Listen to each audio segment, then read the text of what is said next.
to Nothing and Like It, the podcast that chronicles the Frontier Wrestling Alliance's adventures on television. I am your one monster terrorising Kieran Lefort as we talk about British Uprising 2.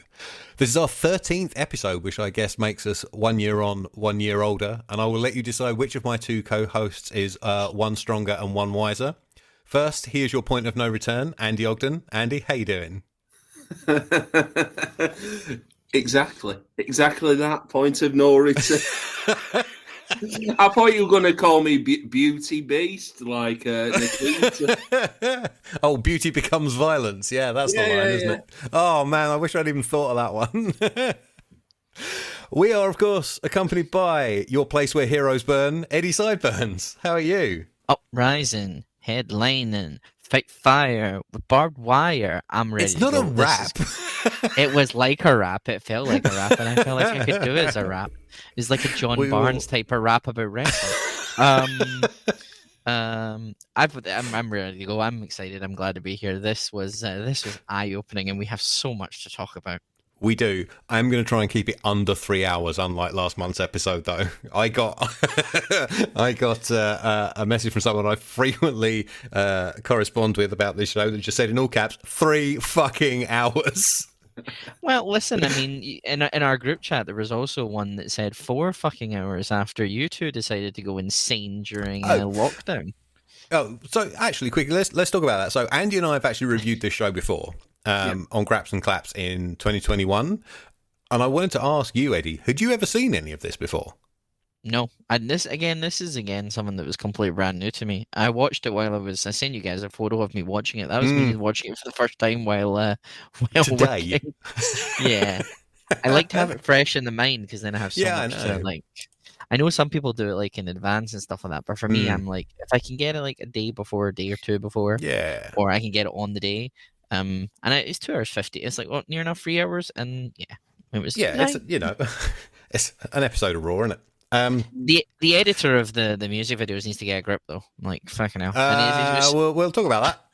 We'll talk about that. So before we get into Uprising, I would also quickly like to thank everyone for all the brilliant feedback we got for last month's episode, despite it being quote 3 fucking hours long.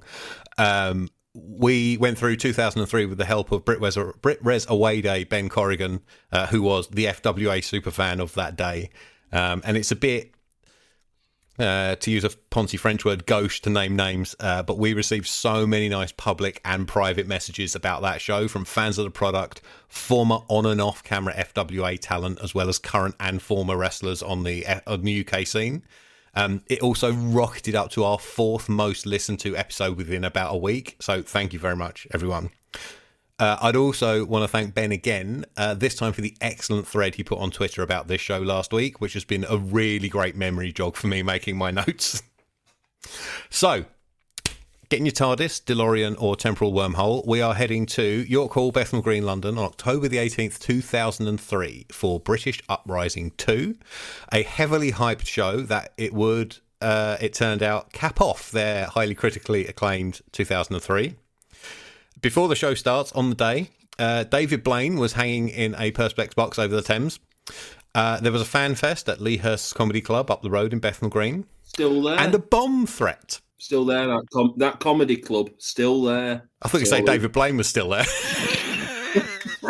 I remember him in the box. Just like, help, banging against the glass weekly. Food. I do remember him in the box. I remember that. That was wild. Didn't realise it was, until recently, didn't realise it was the same day. Something that got trodden on there as we were talking about David Blaine. There was a bomb threat called on York Hall. So about an hour before doors opened, the police showed up and evacuated the building because some knobber had told them there was a bomb in the building. And so we all had to go out into the street, the other side of Ford Road. And I had been setting up a camera in the balcony, I remember. So all staff, wrestlers, the people from the swimming pool next door, so a bunch of lads in rubber swimming hats and towels, still dripping wet, walking out into the freezing October air on Ford Road. We all had to just spill out into the street, and they couldn't let us back in until the whole place had been swept. I remember CM Punk just wandered off down the street to chat to people in the queue. I cannot imagine 2024 CM Punk willingly going and talking to wrestling fans like that. And eventually we were let back in and the show started about an hour late. So standard BritRes times. I was thinking, like evacuating the building. Who had to do like a Monty Brown impression and do a promo for an hour? When TNA had that fight. I don't know if anybody did. I'm sure like Alex must have said something because that mouth never shuts. But like it's it was the whole day was very, very strange. Prime suspect was always John Farrar as a fuck you for the ring incident we talked about last month. But the name Sanjay Bagga was also mentioned to me, which seems a bit weird because he had only promoted the Acton show at that point. The Acton show on the British Breakout Tour, I mean, not the TV taping, and would go on to promote the shows in Enfield. So it seems that seems a bit odd. But anyway, the true culprit has never surfaced. These are only scurrilous rumour I had heard. I'm gonna just say allegedly the man gives out meal deals for bookings. I'm just gonna throw that out there. A stray Coronation chicken sandwich was seen at the seat. In one of those Tesco plastic bags. Christ, I mean, a Coronation chicken sandwich would be enough to get me out of any building. Ugh. So that would have been that would have been probably one of the first times quickly that someone had, because obviously these this event of people calling police and saying there's some kind of investigating thing, and then a show in BritRes gets cancelled. The Cave show got pushed back because of someone calling, stuff like that. Just such a petty business. Yeah, British wrestling promoters will always fight each other like that. Like they can't work. They claim they work together. It's the old like political cartoon of shaking hands, but each guy has got a knife behind his back. I was at a show like that. Around when wrestling returned after COVID. And I think this was at a Future Shot wrestling show in Stockport where a couple of coppers went in and just checked everything was all right and what have you. Yeah. Yeah, the wrestling promoters love to fuck each other over. From taking down posters and putting up your own, to spreading rumours about people, to, as we said, like, bomb threats being called on the biggest show of the year. Was there a list? Sorry, just quickly. Farah, Bagga. Yes. Was there any other promoters at the time? Like, because obviously we're talking about Bagga was an FWA promoter, which makes it seem straight. Like, I know he wanted to branch out and do his own thing, but LDN doesn't exist yet. Okay. I don't think Brian Dixon is going to be, wasting his time doing this. Maybe Scott Conway, he was a bit of a bellend. Maybe he did it, but who knows? Somebody. The FWA in 2003 has plenty of enemies. Yeah, that makes sense. It could be anybody. This is the FWA's biggest nights to date. Mark Sloan, Paul Burchill, Doug Williams, and James Ty all went off and worked premiere in Chestnut the next night. So that's the reality of British wrestling. The show itself opens with a promo from Homicide. He says he's very excited to be here at the FWA and can't say Jack Xavier. He calls him Jack Sasavier every time. He says he's excited, but he's not excited that he's wrestling Jack. He says, I am one of the dangerous man. Fucking dreadful. He sounds like someone with a head injury and a mouthful of marbles. It's the bit at the end where he's like, you're going down. Haha. Oh, yeah. It feels like complete, like he's read that off the script of The Room. He's got an auto cue. Yeah. He's like, it's like he's Tommy Wiseau acting at the end. Like, haha. Oh, yeah. I got in contact with him to try, not Homicide. I'll get something. Don't worry. I got in contact with my non-fan friend Tom, who was at this show.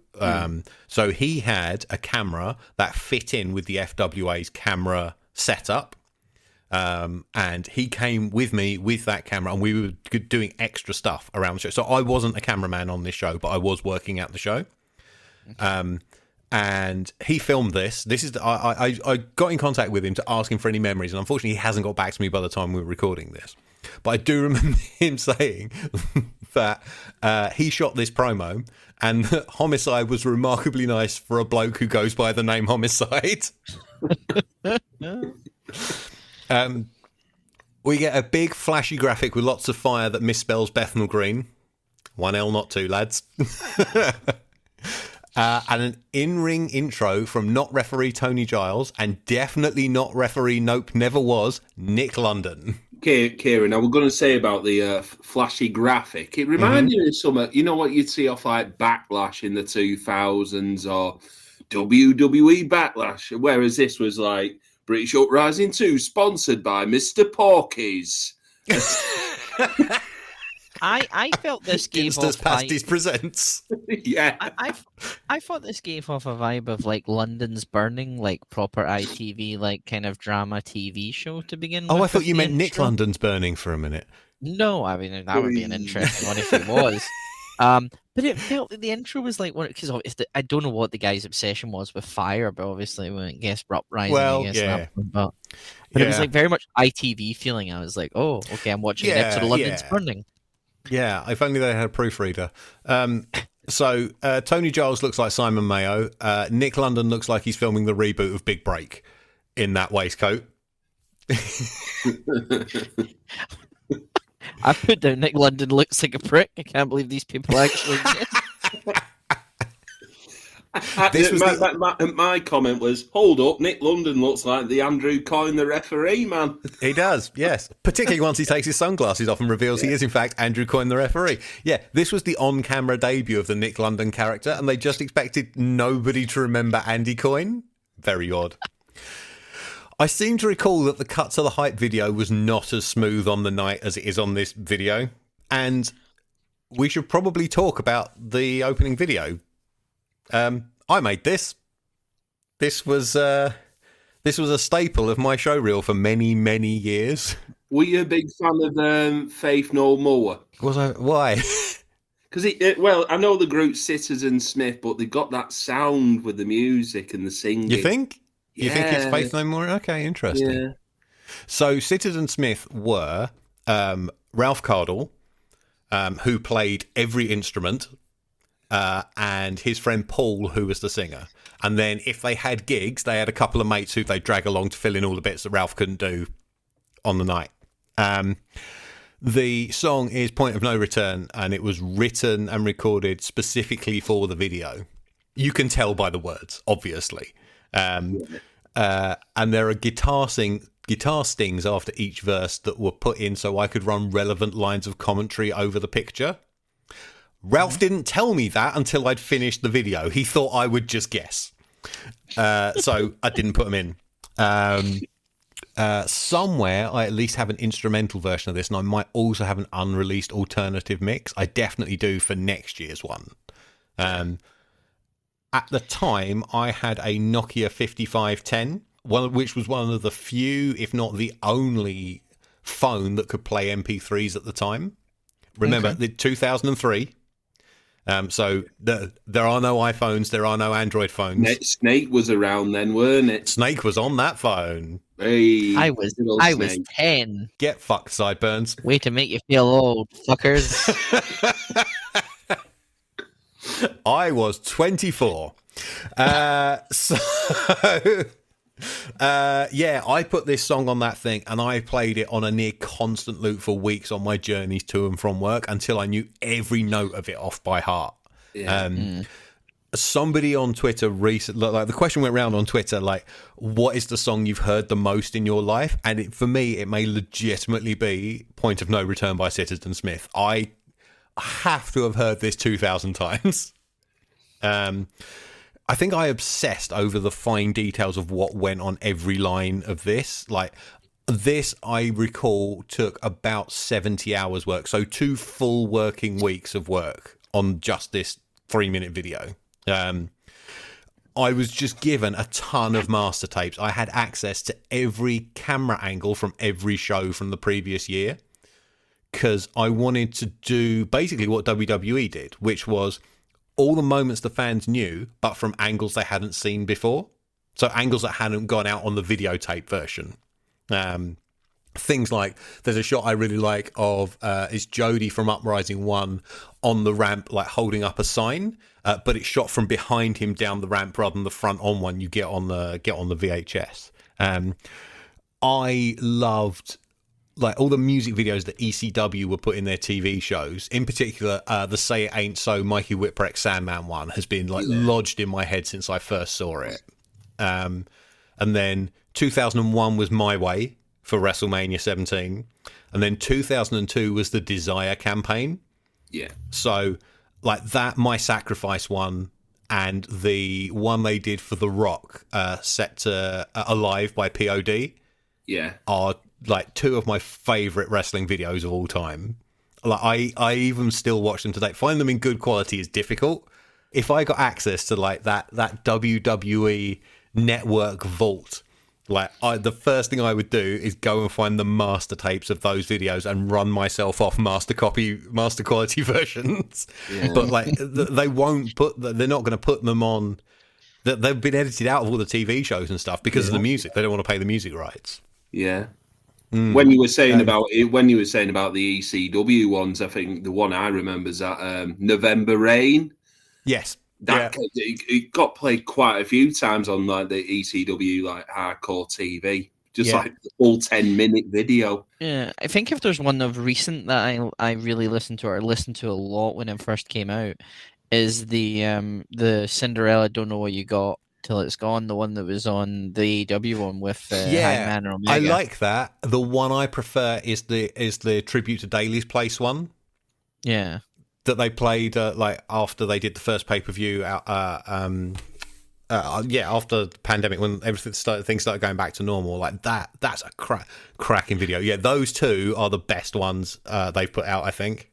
Yeah, and I think one of the things I'm going to talk about with this music video, I've put down I like this music video. The song is great. The lyrics and the way that you've kind of like tied the lyrics into the action that we're seeing on the screen, like you've been talking about. Yeah, really enjoyed that. The best lines I've taken from it is there's the ones I said at the beginning of the Uprising headlining and Fight Fire with Barbed Wire. I was like, yeah, I'm hyped for this. Let's go. I like Fight Fire with Barbed Wire as well, yeah. Kieran, Eddie was mentioning there about the words. So I got some of them. So okay, it was like say the words and then show the person. It was like family values. Show the family. Yeah. Beauty was Nikita. Barbed wire, show barbed wire. Of course. One monster show Birchall. Yeah. But there was two literal lines that you'd missed out, and I'll do it in the voice of the singer. Okay. Stolen rings, Steve Linsky, Steve Payment, show stealer. I've still got Ralph's number, I think. Let me call him. We'll do the 2024 version. I think that should be like the outro for the end of year show. Well, excellent Kieran. Absolutely excellent work. Thank you. Like, this is the thing. If I have any legacy in British wrestling, like, this is it. And annoyingly, it's one of the first things I did in British wrestling. So I'd done camera jobs since like for a year, and I'd done that Uprising advert we saw on our last episode. But though that Uprising ad was the only editing I'd done for the company. You say about hitting the lines. There was a VHS with an unfinished temp version on that made it look like James Ty and Flash Barker were having a rematch, which obviously wasn't the case. And I had made it look like Paul Travell was obsessed with Nikita rather than Greg Lambert. And in my defense on that point, I will say, tell your story outside your own head, Alex, because that never comes across in the previous year that Lambert might be interested in Nikita. Jesus. I don't know how many rounds of amends this went through, and it can't have been many because the process had to be dump it off to a VHS tape, find Alex, show him that VHS tape, take notes, go back, do a new version, repeat. So there could have only been like one or two reviews before it just went out. like I said, like this video predates YouTube and easy video sharing, so I had to make heavily compressed versions to be downloaded from the FWA website directly. You couldn't stream it anywhere. There was no TV show. The video was made available along with the song as a free MP3 to download on October the 7th. And funnily enough, if you find the news item on the reconstructed FWA website that Ellisar was putting together before he passed away, he rejigged the download link so that if you click on it, it plays the version that's on my Vimeo account. Also, I have recently dug out my remaining FWA master tapes and all the means to capture them one last time, because I've done it several times over the years and like it's all just vanished.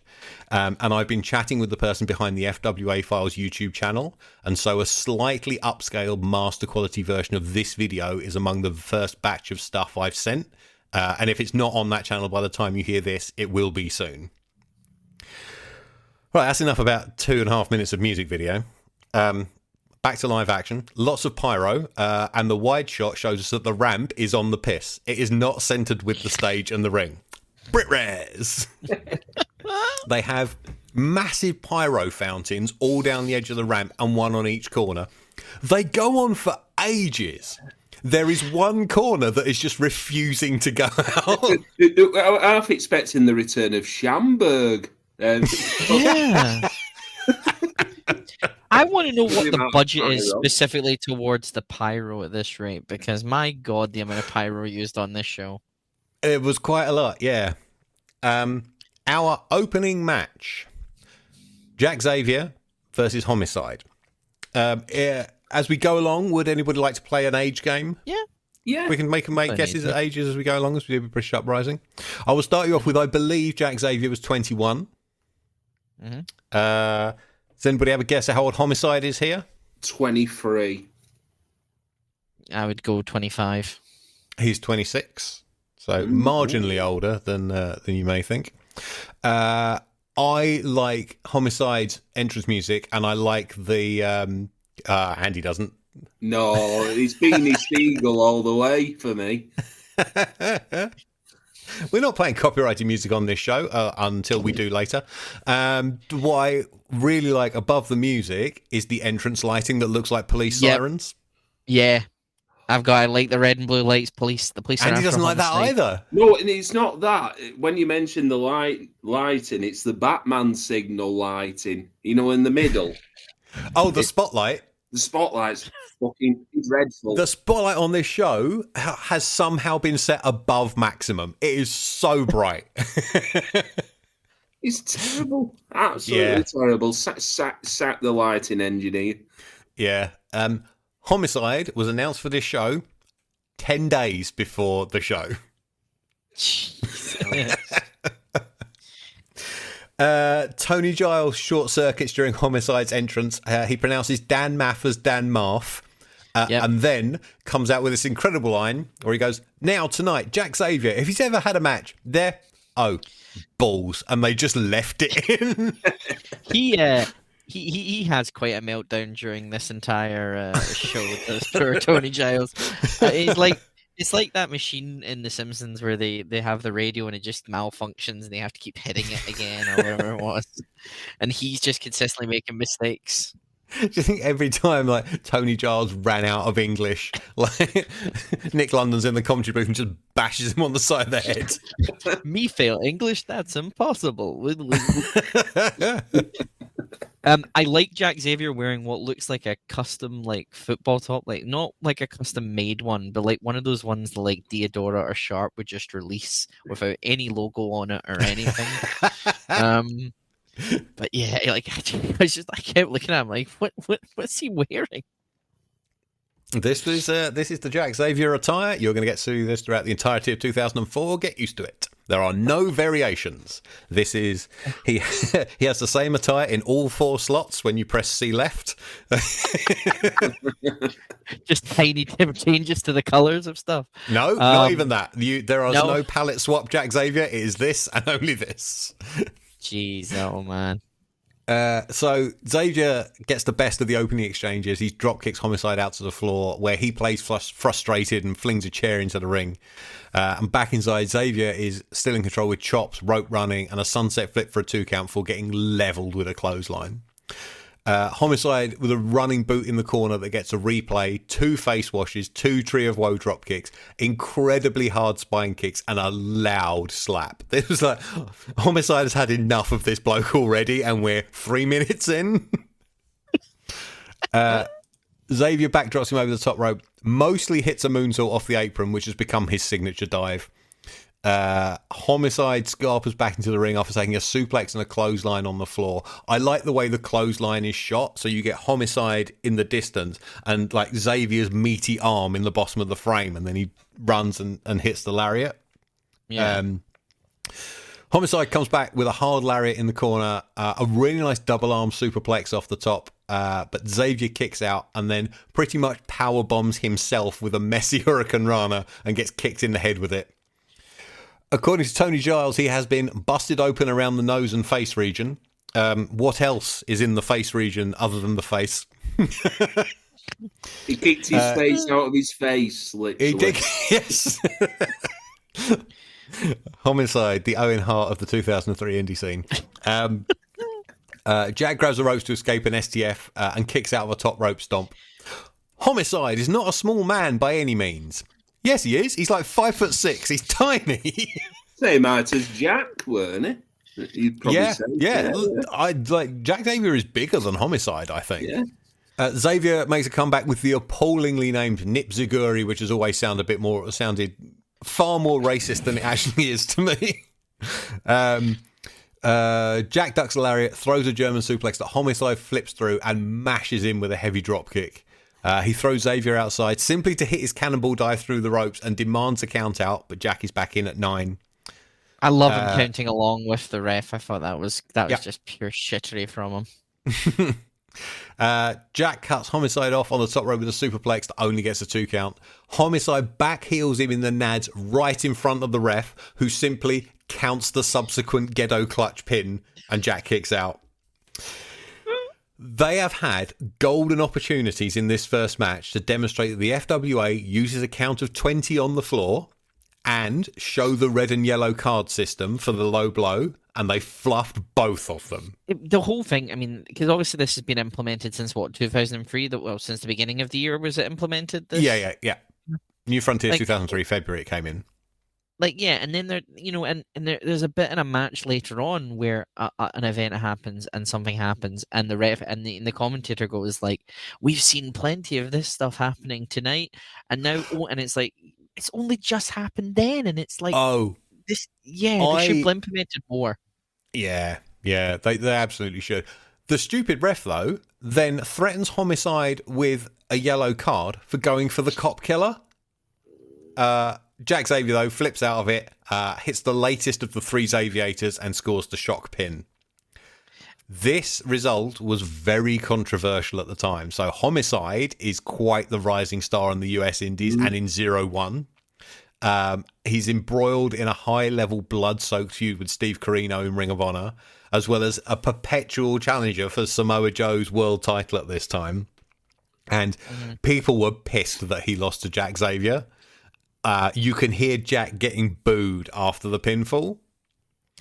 I mean, Homicide quickly just gets up and pretends that nothing really happened after this at that point. I mean, he complains about losing, but he's like, no. Yeah. Also, can we talk about that moonsault that Jack Xavier hits, which terrible. Basically looks like a head push, into the guy. It usually went better than this, I have to say.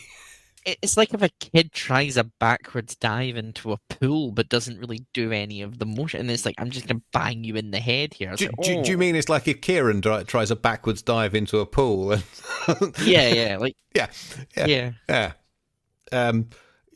So this is the FWA had the opposite problem of Andy's perpetual problem with RevPro.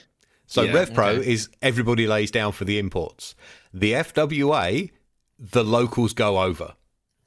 Like when we reviewed British Uprising, none of the imports won their matches on that show. Oh, I'll be doing cartwheels out of York all that. But what it is, I think, with promotions is if you push wrestlers to a level that you think that they deserve to beat the import, that's probably the right way of doing it. But so Jack Xavier, he's only on a lower level, like first match thing, and he is on a lower level than Homicide for sure. But within the FWA, Jack Xavier had beaten Mikey Whipwreck and Easy Money in terms of imports. And who had he lost to? I can't remember who he lost to, but like he had other matches against like imports as well. They had talked about how he had a fluky undefeated streak, and I don't like the babyface play-by-play guy saying the babyface wrestlers are fluky. Yeah, I mean, I did also think, like, I do kind of want to now see in my head, because when they told me who he'd beaten and stuff like that, I was like, oh, Mikey Whipwreck. That just sounds like when Doink the Clown took on the evil version of Doink the Clown doing mirror spots.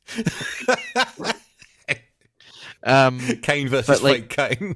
Yeah, like it's like oh yeah, they like the exact same person. I do love the fact that I've just searched up what happened, where Homicide goes after this.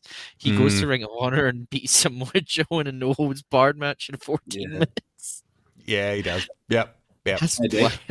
It's that that thing off The Simpsons where they search up Lucky in the dictionary and they find a picture of Jack Xavier's face instead of Homer's. I think this is a decent enough match though, but it's not the high energy opener you got last year. No, but it's fine. But I don't think it should have gone first. No, I think one of the things I've realized about looking at the card and watching, obviously, the thing, there's certain matches that maybe should have, the card positioning was maybe not the best. I think in certain ways. And we'll talk about it a little bit more, but I don't think like the main event shouldn't have been the main event, in my own opinion. I think there was another match. We'll cover this controversial take later on when we get to the end. But yeah, like when you compare it to the freeway dance, this was not as enthusiastic as the other one. Thoughts, Mr. Ogden? I put Homicide star out of it all. In a way, proved Jack could sort of hang with him, but it was 2.5 at best for me. Fair enough. We go to the foyer of York Hall for a Dean A.S. and Birchall promo. Yeah. Dean is holding up a £50 note and says that the Duke of Danger's life has been all about money. He says anything he's wanted into, he's bought his way into, and anything he's wanted out of, he's bought his way out of. He's given them the runaround for 6 months, but tonight, finally, he and Simmons have to step into the ring with Virtual, and his money means nothing. And he gets out a lighter and he sets the banknote on fire. I like this, but I really think they should have stood Virtual on a box to make him look taller than Dean. One of my first thoughts, Kieran, was like it was nice to see Dean had been paid earlier in the night and not waiting about a couple of hours after the show. And then he proceeded to burn his own wages. Oh no! I thought he was about to break out some ABBA the way he started saying "money, money, money" at the beginning of it. This note, it has to be said, it's edited out of the video, but on the take he shows the back of it where it says specimen on it. And so, like, he's not burning legal tender. Like, this was just a double-sided photocopy. Right. Yeah. So, match number 2. Mark Sloan, who is how old? Oh, God, at this point. He's young. 27. Yeah, I'd go 26. 25. Ooh. Fucking hell, is he younger than Homicide? Yeah. Yeah, he does look like he's come straight from PE class at Grange, doesn't he? He does, yeah. I mean, the fuck is Mark Sloan wearing during this entire match? Baker foil, I think. Yeah. Versus Nikita. Nikita. 21. Oh, speedboat for Andy. She is 22. Oh, yeah, well 2 done. little ducks. This is a £10,000 bounty match. Why is this £10,000 bounty? Please allow me to elaborate. So, on October the 1st, a post went up on the FWA website saying the following email had been sent to the whole roster. And it says, to all FWA wrestlers, in this email, I hope you will find an interesting proposition. I have a gripe against one of your colleagues. Her name is Nikita. To say this woman deserves to be in the FWA is laughable, I'm sure you agree. This woman wrestling on FWA shows where more talented men are being ignored by the FWA is a travesty. This woman in a wrestling ring is a crime, full stop. So here's my proposition. I will pay £10,000 to the first person who can run Nikita out of the FWA.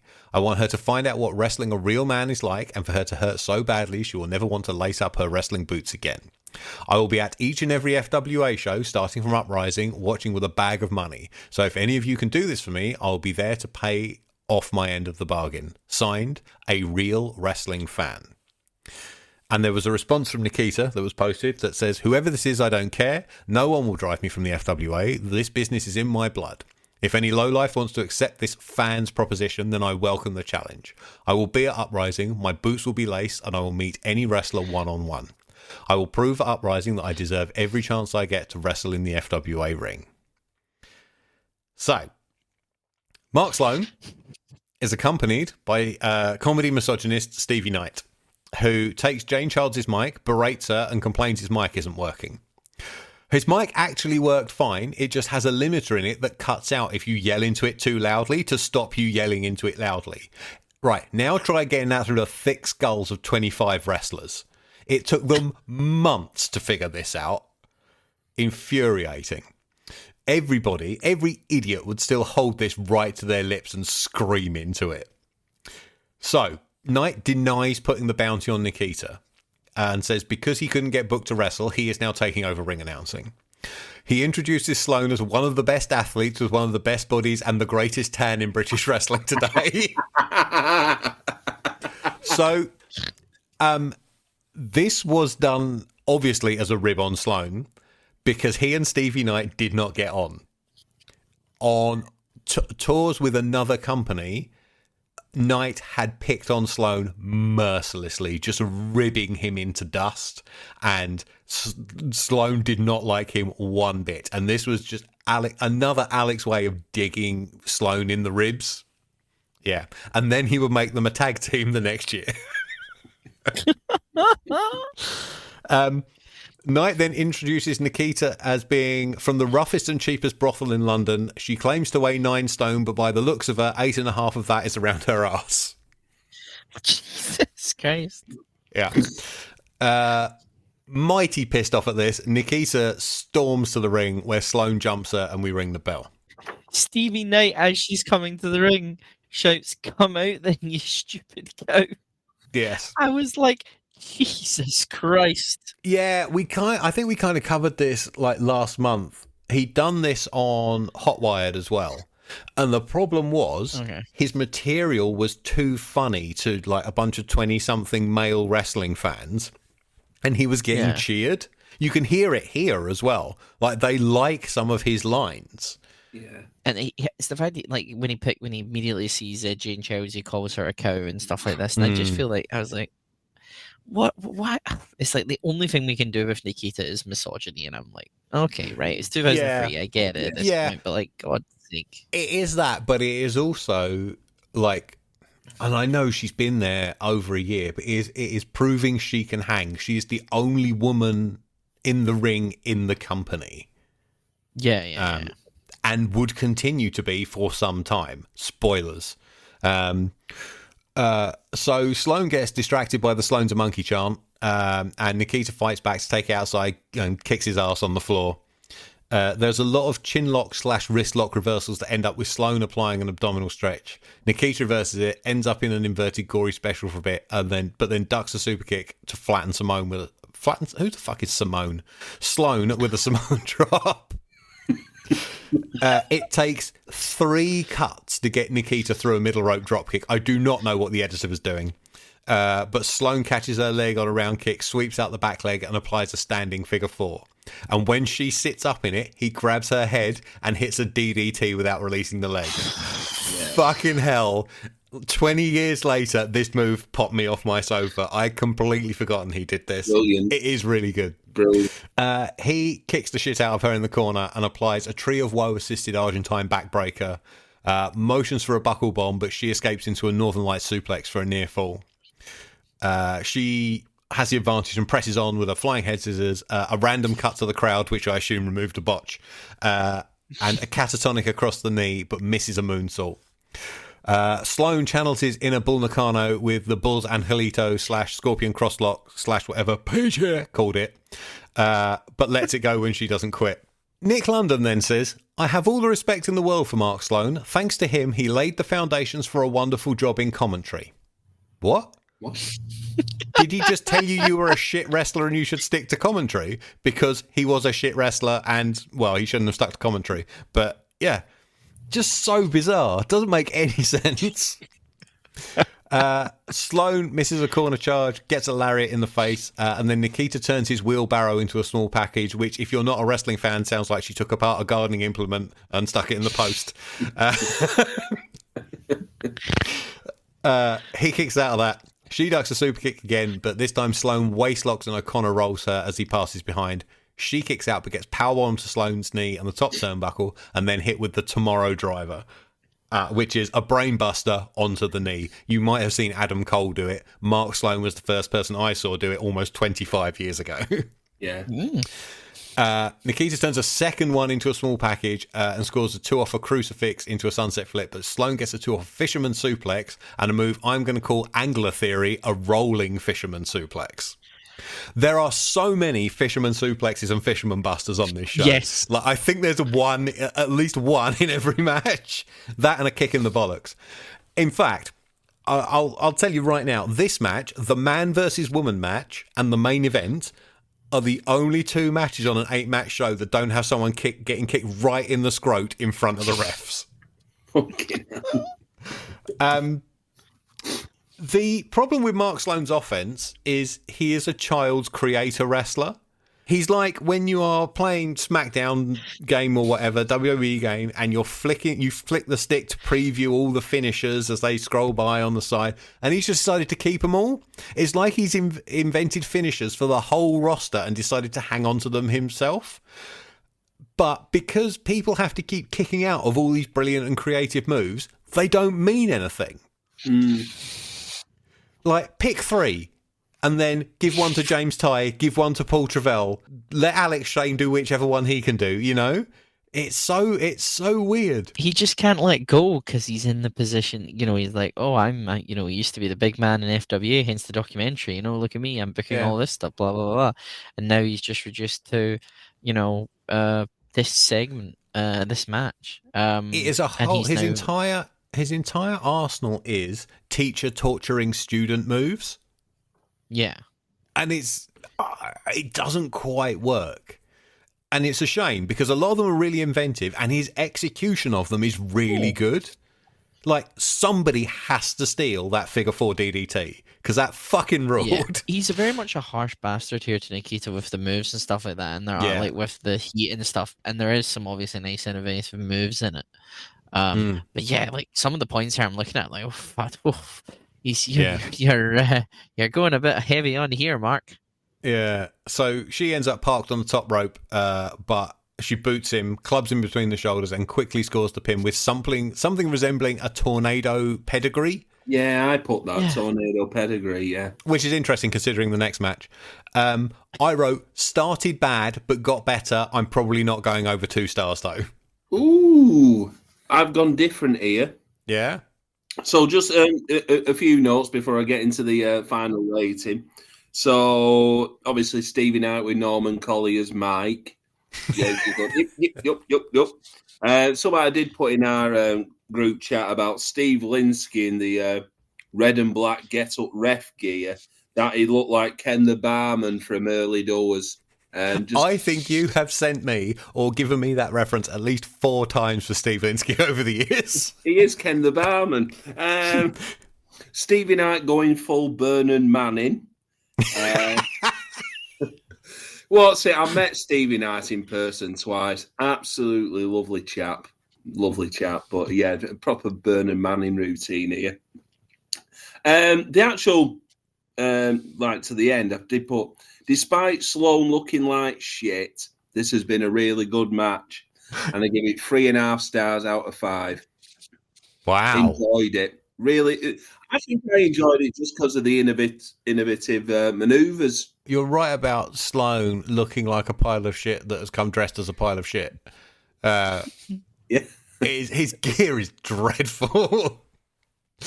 Because I remember you saying on the last episode we did about we are definitely getting into like the pleather and bin bag era. Oh yeah, Mark Sloane does not subscribe to pleather and bin bags. Mark Sloane goes for chevrons over 2004, where he earns the nickname Speed Bump thanks to a crowd in Broxbourne and Andy Simmons, and he is not happy about this. Any thoughts, Eddie? I've put interesting finish, but very glad this is over. Just felt a bit off for me. Stevie Knight just nowhere to be found after this. I'd expect. Oh no, he disappears before the bell rings. Yeah, I was like, oh, so we're just kind of, he's away now. Bye. Let's just have this match with Mark Sloane, who looks like he's turned up in bin bags. After being kicked out of the house. But I thought this was. It just felt off for me. I didn't do any rating, but it's not something I want to. It's not something I would watch again. Bloody going off ratings. I think this could be the match of the show for me. Well, before the match of the show, or if this was the match of the show, we get a very loud ad with a very bad edit in the music, plugging the nebulous concept of going to see the FWA live. If you like what you've seen on TV, says Nick London about a product that hasn't had any TV slot for a year. If you like what you saw on TV, you're not going to see it because half the roster's fucking left. Match number 3 is our international guest match. Colt Cabana, age of... Oh, he's young here. 21. 24. Oh, split the difference. He is 23. Yeah. And Christopher Michael Punk? Same age, really. I think he's probably a year older, maybe, I'd say. Okay, he is 25. Yeah. Yeah. So Punk is starting to make waves on the US Indies. So, of course, Alex wants him to draw in like the tape trading hardcores. He is a regular for Ring of Honor, TNA, MLW, 01, and IWA Mid-South throughout 2003. So he is everywhere.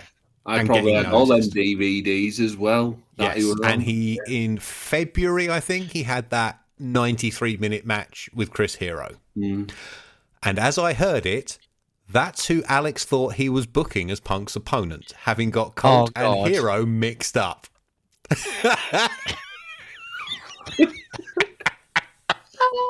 It's like by his regret, isn't it? It's Temu Chris Hero has just turned up in your... It's like that bit in Mike Bassett, England Manager, but there's a TV show version of it where he watches a YouTube clip of the striker scoring all these goals, and he thinks he's signing the striker, but instead he's signing the goalkeeper who's conceded all the goals. Eddie, it's a bit like in real life, wasn't it?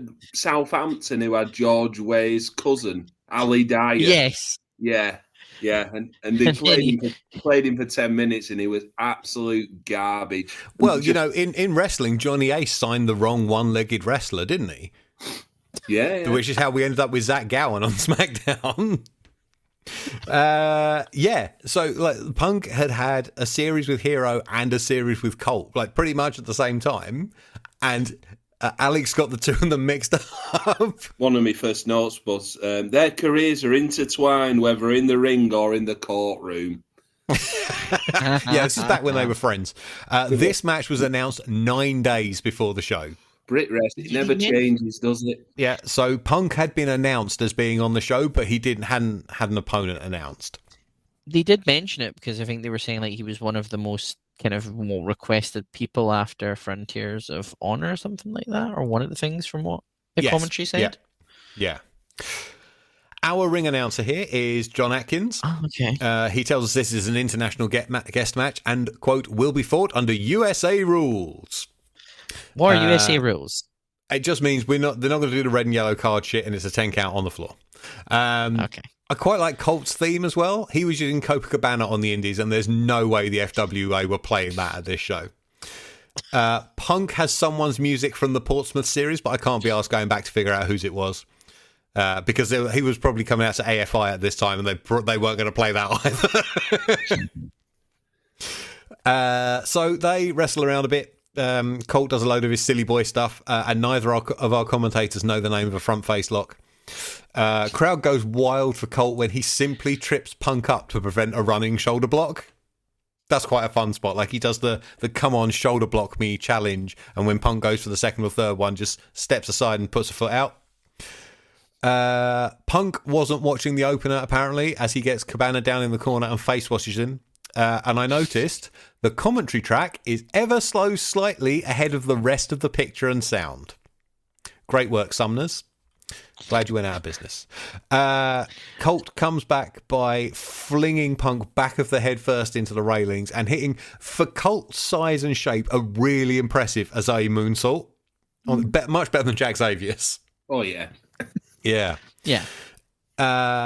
We get the Trent Seven special of accidentally chopping the ring post, which is what puts Punk back on top, and back inside Quebradora and the Pepsi twist get him a 2 count, and make it very clear that neither of the commentators have seen him wrestle before, as they variously call the Pepsi twist a hammerlock clothesline and a sweeping move there of sorts, despite Punk yelling "Pepsi twist" so loud you could have heard it at the tube station.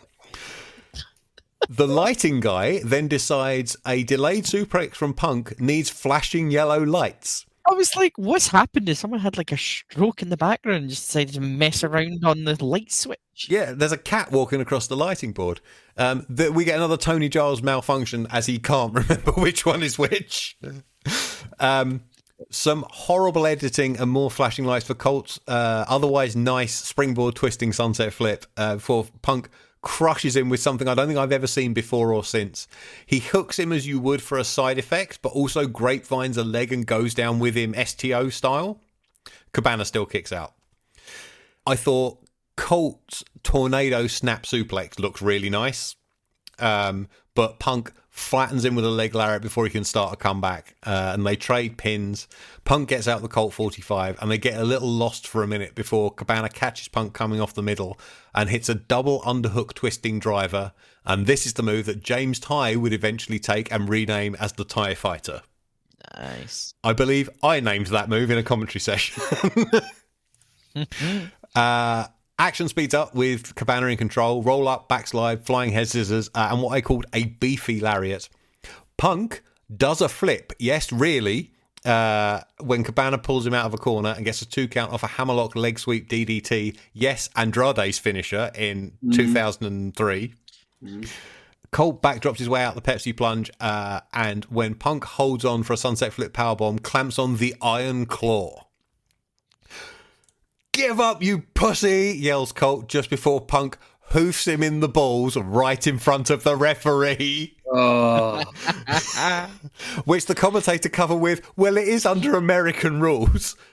Kicking someone in the bollocks is illegal in the US as well." Cabana still gets a very close near fall off what is now Okada's air raid crash over the knee, and Punk gets his own off a poison Rana that I did not see coming. You never see them pulled out again by Punk, do you? No, he would do it occasionally. I've seen him do it in other matches. He's not doing it against fucking Drew McIntyre this year, you know. No. Punk loudly calls for the Pepsi plunge, to which Nick London says, "Looks like he's calling for something." Were they watching this on mute? Well, to be fair, Tony was having a meltdown every like 25 minutes. They had to put more money in the electric meter to get him more. Yes. He's got a slot in the back of his head. They do a complicated series of counters to get into it, and then Punk hits the Coca-Cola Careen off the top and gets the pin. Lots of chanting afterwards, and it takes him about 3 minutes to get out of the ring. I thought this was technically decent and fun to see a bunch of other guys' stuff 15 years before they started using them. But yeah, I've never been a gigantic fan of either of these guys. So, I don't know. Fine. I was going to say early day Colt Cabana I probably enjoyed most up until about 2006. Right. Punk I was a fan of. I enjoyed his TNA stuff, his stuff with Raven and what have you. It was, for me, very much a house show match. Yes. Showing the best of what they can do. Yes. So this is both guys' first ever trip to the UK. Yeah. So it's like, here's what we can do. We'll probably be back in a... Well, I think they were back a few times, weren't they? Yeah. So this is also before Cabana really discovers World of Sport and like does the camps and all that kind of thing. You remember that point where you couldn't get rid of him? Like he was always over here. Yeah. It's like Jim Smallman discovering Johnny Saint as his favourite wrestler, even though he were around at the time. I thought these two had a good... They clearly were having fun in front of Bill Apter. Yes. Yep. I do love occasionally seeing Bill Apter just pop up in the sing side. Bill was the editor of Total Wrestling magazine, which is the one that would become POW and WOW and then Fighting Spirit eventually. Alex always liked to get him over for the big FWA shows. You see him around ringside a few times. Someone I did notice, rewinding, Andy, do you remember when we did UWA Wrestling Rampage? Yeah. And they introduced Grand Naniwa? And there was a promo, and he had a translator for the promo saying, "Oh, Grand Naniwa, he's the strongest in Japan, and he is now in the UK." Yeah. At Season's Beatings, that guy was a ringside photographer. I meant to point it out when we talked about that show. Wow. Yeah. Oh, good to see someone got a job out of it, an extra 20 quid. You never see him again. But yeah. Right. Anyway. I thought this was good. I thought it was they did what they needed to do. I wonder where these crazy kids are. Hindsight is a funny thing with Punk leading the Colt chants at the end.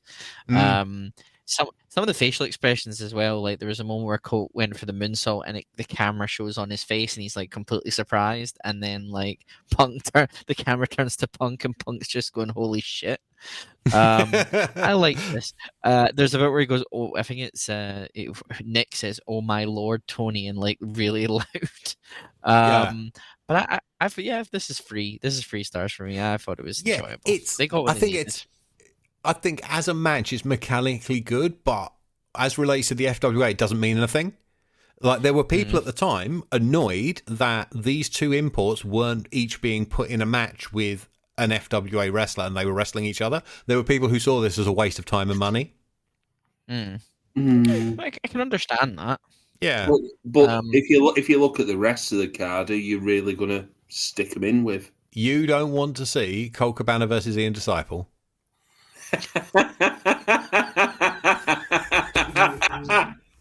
I mean, when you look at the FWA roster, you then have to think, who are you going to put them with? Yeah. Like Punk would go in that. If Punk was to take on the FWA talent, it would have Johnny to go in the upper echelon. Yeah.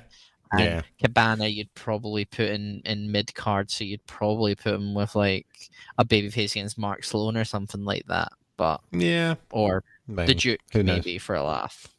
Yeah, but they've got stories. Like the Duke you can't take the Duke out of the story. I know. We'll see what they're doing with Johnny Storm later on. So, in a grimy backstage area, Greg Lambert says he's a writer, not a fighter, and asks the audience if they know what it takes for him to go out there tonight facing a potential Ulf Herman chair shot. He says it takes guts, integrity, and faith, and he has faith that the family will sacrifice anything to win the match and the truth will be saved. But he asks, who will Ulf Herman and Alex Shane get to save them? I had a couple of notes here on that. Was Greg Lambert promo in a top floor crack den straight from train spotting. and also Greg has faith like George Michael, Limp Bizkit and Northern Monk Brewery. I've put Greg Lambert as a writer, not a fighter. He can also sell you a good funeral care plan, and like George Michael, he has faith.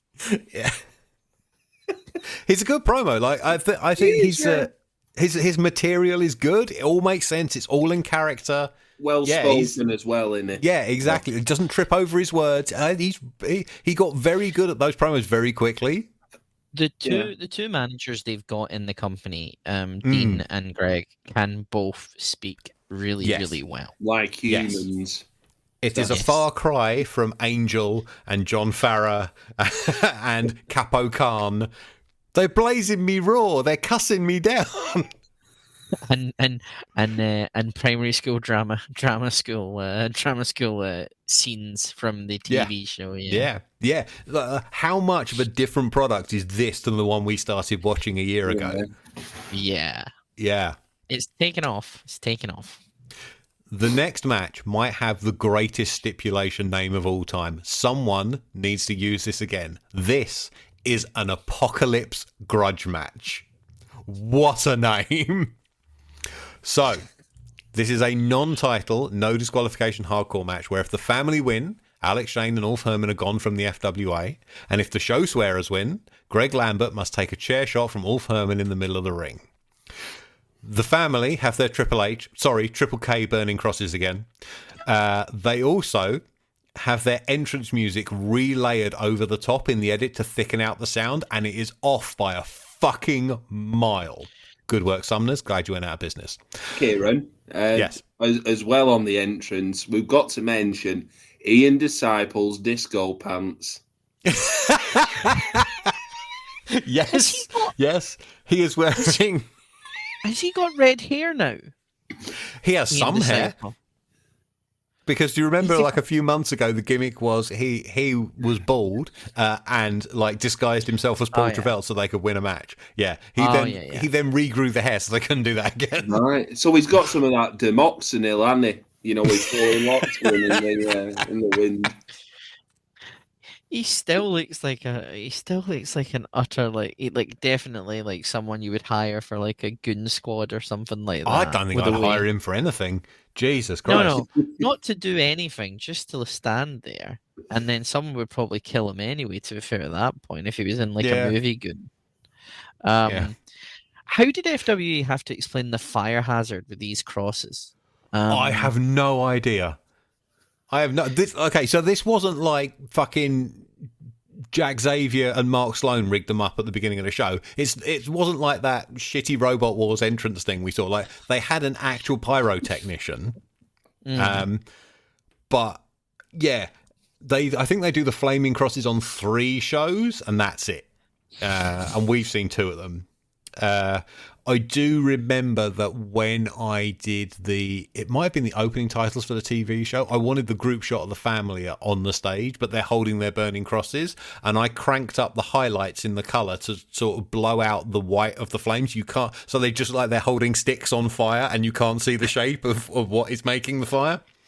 There is a long segment where nothing happens, and then a hard cut to Ulf's entrance. Yes. Ulf is accompanied by Alex Shane and the Hardcore Bin, trademark symbol. Scott Parker, decided he was having none of this and went and hid under the timekeeper stable. Incidentally, Ulf is wearing his crossword t-shirt, which was pretty clever. So it had a crossword on the back and all the answers were swear words. Unfortunately, the first run had a load of mistakes that nobody bothered proofreading, so they had to correct it and reprint it. I think I used to have one of each of them. Lambert gets on the mic and tells Shane to get to stepping because he's injured. So the story is that Alex Shane injured his back giving Paul Travell the move known as the whole affair at Hotwired, which was his one-night stand off the top rope through the board they put between the ring and the railings on the outside. Truth was, he was generally hurt. But not specifically from this. And so that's the thing. So he's injured, and the FWA board of directors, of which Alex Shane, the character, is part, had outvoted him and told him he had to stay out of the ring. He was too injured. Yes, Andy, I can see you preparing. I will try to work out the board of directors. So Alex Shane, who had the casting vote? Pat Roach. Probably Pat Roach. Yeah. It would have been Alex Shane, Elisa Cabrera, Dino Scarlo, Justin Richards, and Pat Roach, I would imagine, would be the kayfabe board of directors. Yeah. So he's injured, he's out of the match, and also he doesn't have a manager's license, so he has no place at ringside. He says there's nobody that would team with Ulf, so he doesn't fancy his chances. Shane makes his way back up the ramp, and as he gets to the top, Lambert says the only back injury Alex really has is the big yellow streak running down it. And you don't call Marty McFly chicken. This makes Alex stop, turn, and reveal that he also has a microphone. This one works. He confirms that Lambert is in fact telling the truth about a lot of things, but he's wrong about Ulf being alone. He says he does in fact have a tag team partner, and there are two things you can do about it. That's Mikey and Whipwreck. So out comes Jack Xavier's dad. Yes. Supposedly, there was an attempt to get Balls Mahoney back as Ulf's partner, but there were, let's just call them administrative issues.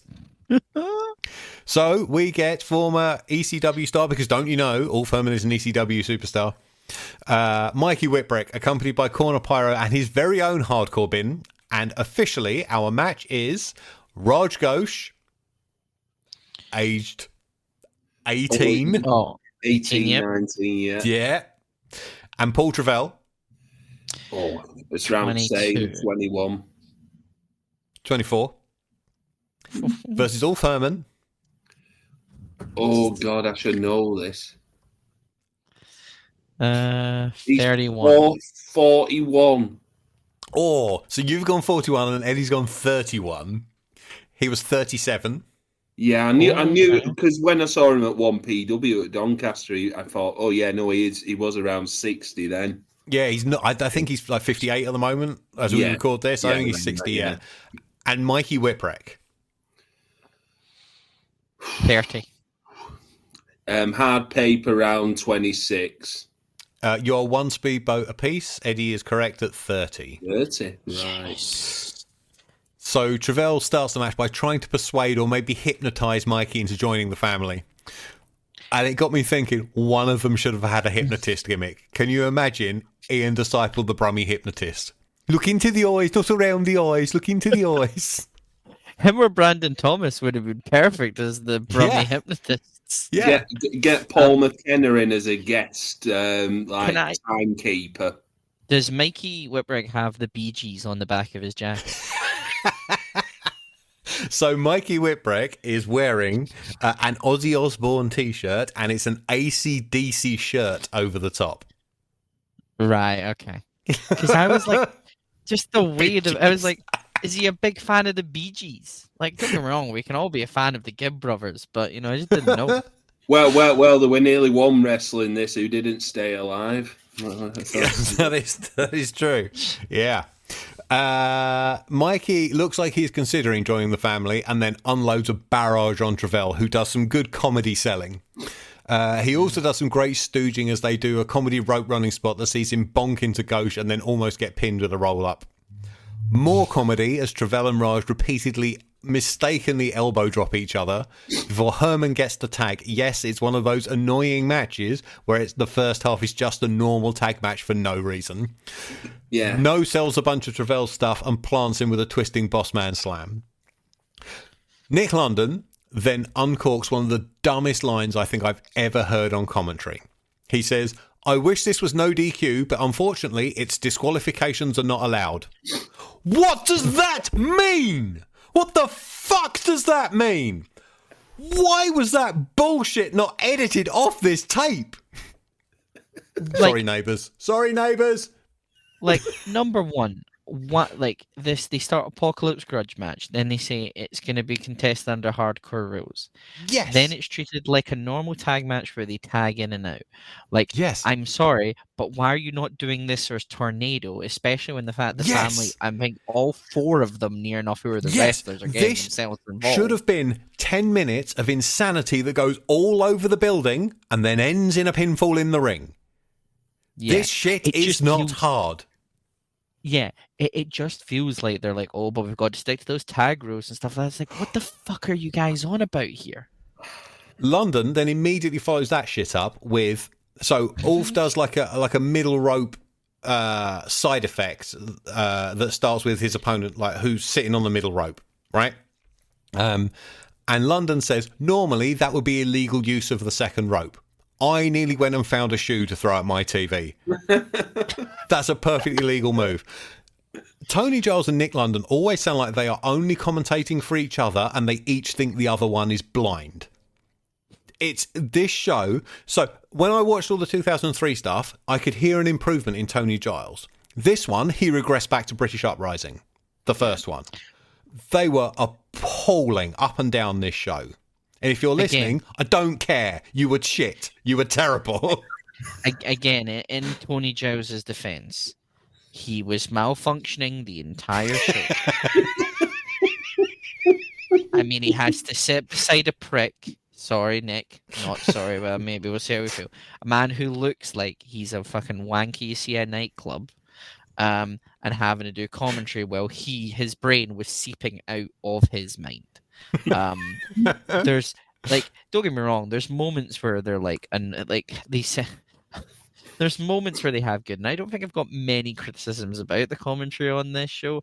I do, the fact that, especially this. I know you do. This is the match where it all went off the rails.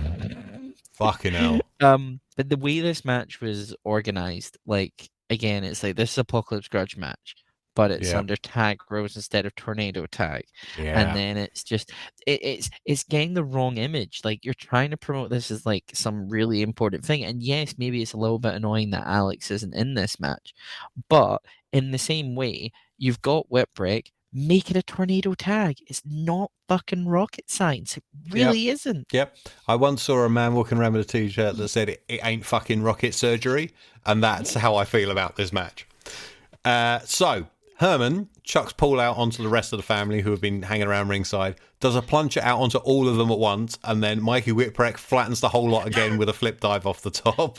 Then he cackles. He cackles so loudly after doing it. I'm like, I fucking love this.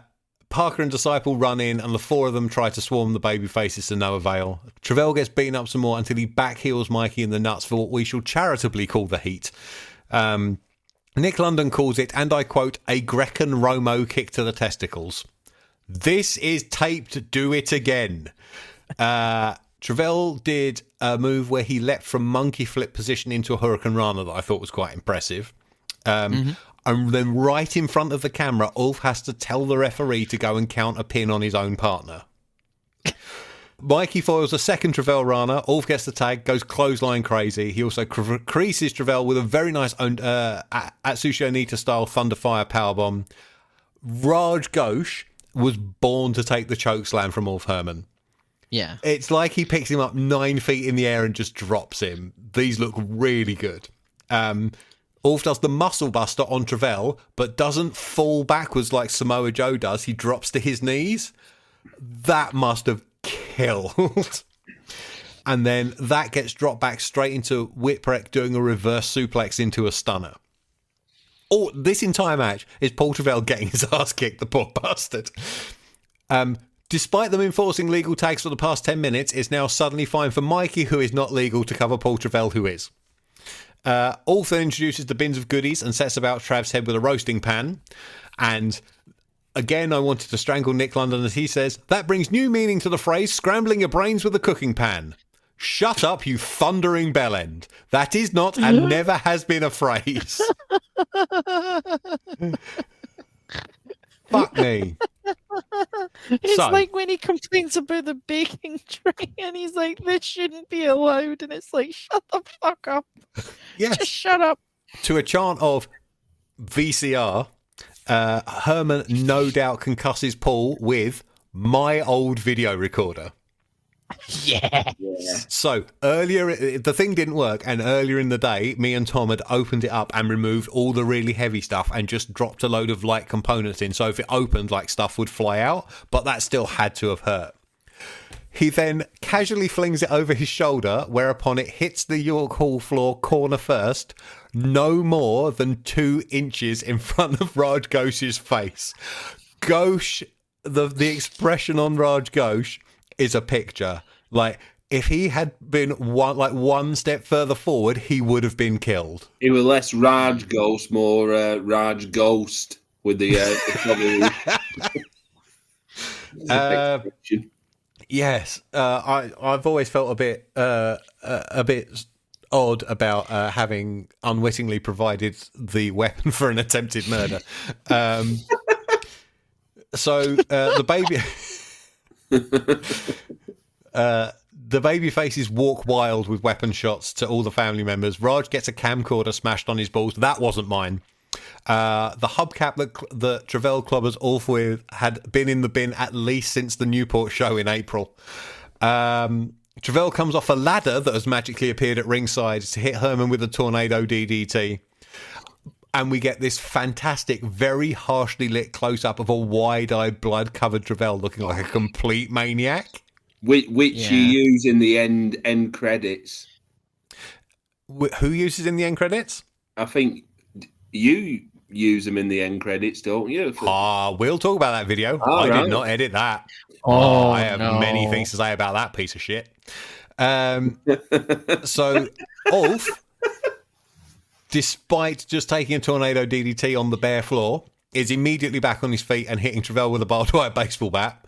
He then throws it away and pulls a huge barbed wire baseball bat out of one of the bins. It looks like he's got a whole farm of barbed wire on it.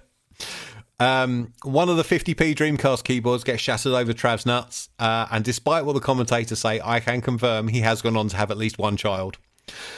Paul then introduces thumbtacks and goes to superplex Mikey onto them, but Mikey Muta mists him, which you can barely see because it's in the corner furthest away from the camera.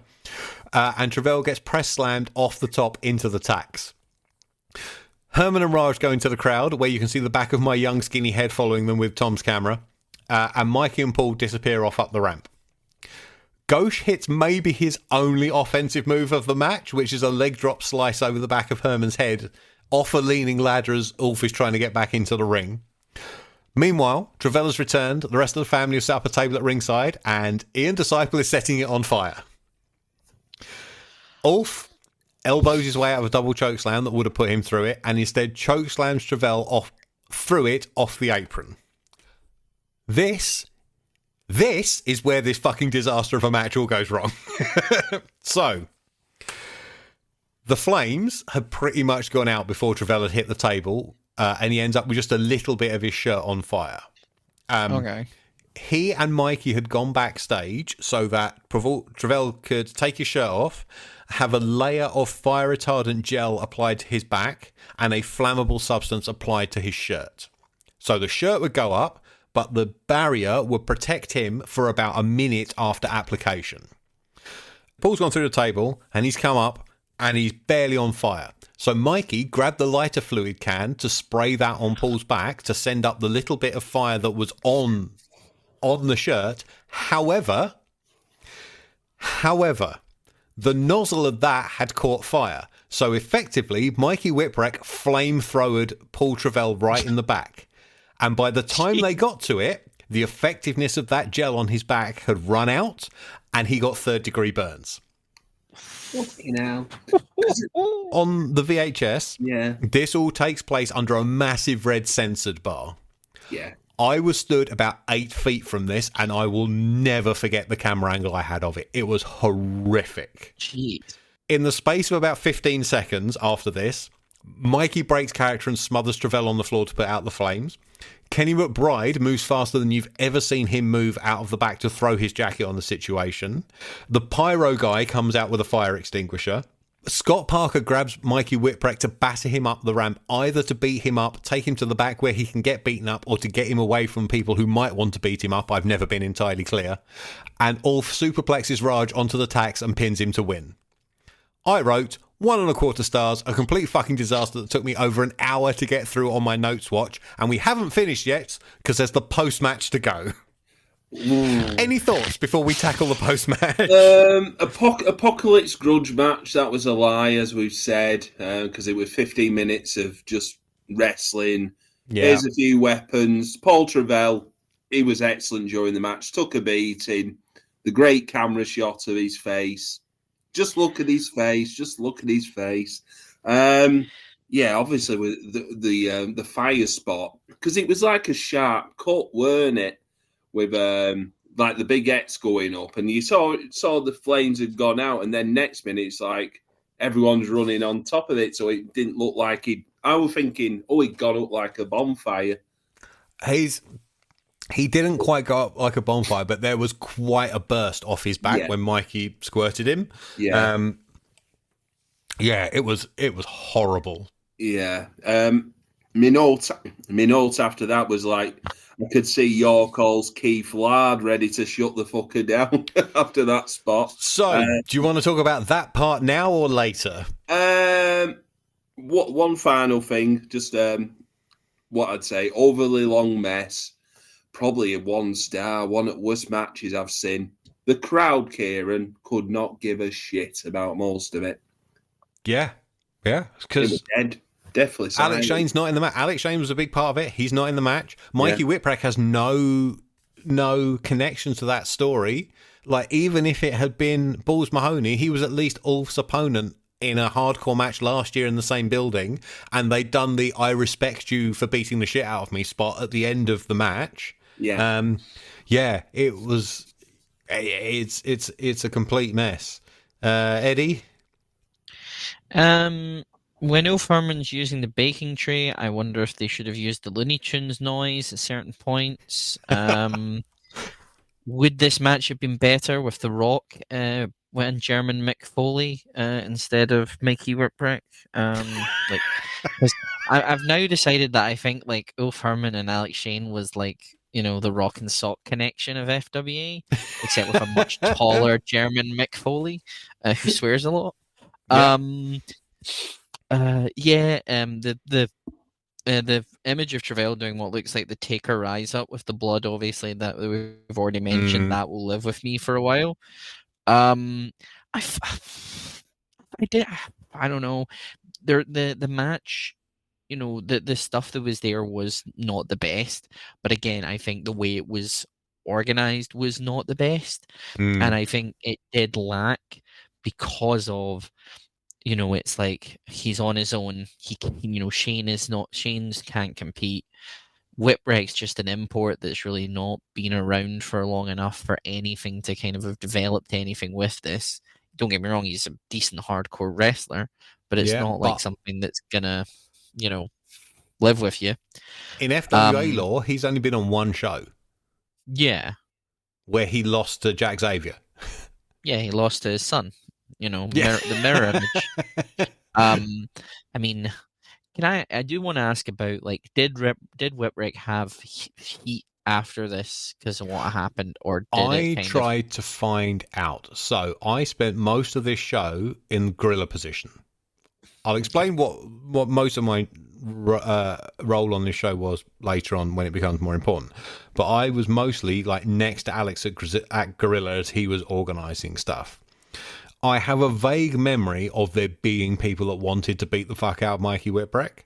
However, Ben's thread made it clear that Whipwreck was taking photos with fans at the end of the show and signing stuff.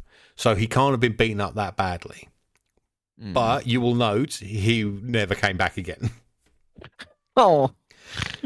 Well. We'll do the post-match in a minute. This fire spot, while we're on it, they didn't tell York Hall they were going to do it. Okay. Alex had to spend a long time convincing the lady who was in charge that this was all planned and Travell was fine. And I seem to recall Paul Travell spent 5 minutes pretending he wasn't hurt at all in front of her until she fucked off, and then he could be in pain. Yeah. This almost got... So, it did get wrestling as an entire concept kicked out of York Hall for 1 week shy of 3 years until RQW was able to run Rebirth by basically promising, nobody's going to jump off the balcony. I know the last wrestling lot did that twice. And for Christ's sake, no, we're not going to set anybody on fire. This almost got the show shut down immediately. This is 2 FWA shows back to back in York Hall that have almost been shut down before they've ended. Yeah. The thing is, like, it's and obviously we didn't really get to see a lot of it because obviously the censored thing appeared up and stuff like that, and it was like, right, okay, you got to kind of clear this stuff off with them first, but like, yeah. The thing is, some things you don't know where. I mean, I'm just imagining Paul Travell being like, "Yeah, look at me, I'm fine," and then as soon as someone goes down, going like, I'm dying, pray for Mojo kind of like thing where I'm like, absolutely. I've just got visions of while he's talking, like saying I'm all right, and people like patting him on his burns and what have you. It's like, oh God. Yeah, it was. I don't know if it was on this day, but I saw Paul's back after this, and it did not look nice. So, after the match, the family batter Ulf. There's a quick cut to Travell on the floor, and then back to the ring where something has clearly been snipped out. Lambert slaps a restrained Herman, but then runs for his life when Ulf breaks free and chokeslams Ian and Raj. Lambert bumps into Alex at the top of the ramp, who roughly escorts him back to the ring. Lambert pleads and does the "you wouldn't hit a man with glasses" routine, but Alex and Ulf tape him to the ropes anyway. Ulf even wraps the tape really tightly around his eyes and glasses, which I seem to remember on the night Greg was really pissed off about because it broke his glasses. Oh, no. Herman performs the last rites and hauls off with a chair, but Shane grabs it out of his hands and smashes Ulf in the head with it. To a chorus of "fuck you, Alex," he then destroys Ulf's arm with the chair. He frees Lambert and commands him to go and get a second chair so he can Pillmanize the arm. A grinning Greg Lambert brings Alex a microphone, thinking he's finally seen the light and will be joining the family, but Shane shoves him down, takes the mic, and says nothing. A load of referees and suits then run out and flap about as Shane flips off the crowd as he leaves. Jumping ahead, Shane's ultimate explanation for this is that he was jealous of Herman being the more popular member of the team, and that the fans would chant Ulf WA, which he felt was putting Herman above the company that he was the managing director of. This is the justification later on. We'll get to see that promo. 2 questions. In kayfabe, why wouldn't Shane just let Greg take the chair shot and then jump Ulf? Because he still hates Greg Lambert, despite now being a baddie. The family had been a thorn in their side for the whole year. So Alex specifically, with various partners, has had 16 matches with the family across 2003 and only won 3 of them. 2 of those were with Stevie Knight as his partner. Secondly, if this was his plan, what would he have done if Ulf and Mikey had lost? Because the stip was that he and Ulf would he and Ulf then have to go and have a feud in another company because they both had to leave? My favorite part of it as well is they're like, they were like, it's going to be announced for an undisclosed a time that will be disclosed by Greg Lambert. So yes. What Greg Lambert's going to say, okay, you're banned for like 2 weeks. Yeah. Yeah, of course he's going to say forever, right? Yeah. It's like for an indeterminate amount of time. Like just, until I want to bring 2 giants who hate me back to this company. This segment, the whole thing from intros to the turn and the end of it went over half an hour and completely drained me. I think we've been talking about it for half an hour. Yeah. Despite picking holes, though, I thought the turn was pretty well done. Yeah. And it's a big spark for what will happen throughout 2004. Do we see Herman again at this point, or what happes after this with Herman? Moving on, we get an ad for VHS tapes. There we go. Thank you. The cover of Vendetta with the big red V over the bloody close up of Paul Travell is really cool. What we need to get back on track after an Apocalypse Grudge match is the All England title match. Flash Barker challenging the Zebra Kid. However,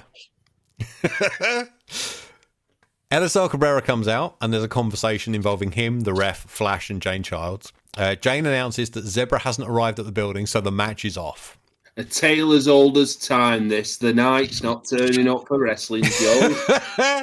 The problem with this, however, is because the commentary is both loud and ahead of the rest of the production, this is all drowned out by Nick London. Flash squashes a bullshit chant by saying he's just as disappointed as the fans because he wanted to go out here and wrestle.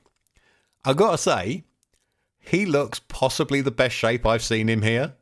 He's in his red Vale Tudo shorts. He is tanned. He is jacked. He has an Eminem hair. His arms are out like he's a freelance carpet salesman. Like, he doesn't look quite as good as he did against Loki at Frontiers of Honor, but he is still in cracking shape. I likened his gear to Ahmed Johnson from 1974. I've with put all the red padding and all that. yeah. I've put that's Flash Barker in shorts. My God, he looks like Tim Storm, like a younger equivalent of Tim Storm. He does, yeah. Quickly, if you're going to say younger, how old is Flash Barker here? Oh, okay. He's 30s. He's got that warning face. You think he's on 40 a day cigarette habit. I'll go 26. Do you have a more accurate guess, Andy? 30. He is 35. 35, yeah. No, I expected him. He looked very grizzled.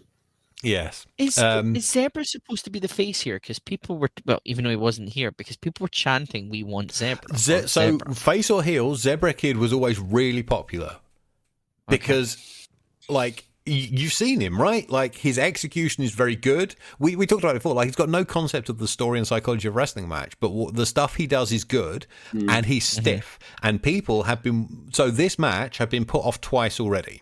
The first time was supposed to be on the Breakout Tour, where Flash was taken ill and had to be replaced in that match. And the second time was at Hotwired, where they went 90 seconds before Hayde Vanson rolled in the ring and interrupted it and started fighting Zebra. Now, so in the music video, there are 4 matches that are specifically named as happening. This is one of them. People bought tickets to see Flash Barker versus Zebra Kid.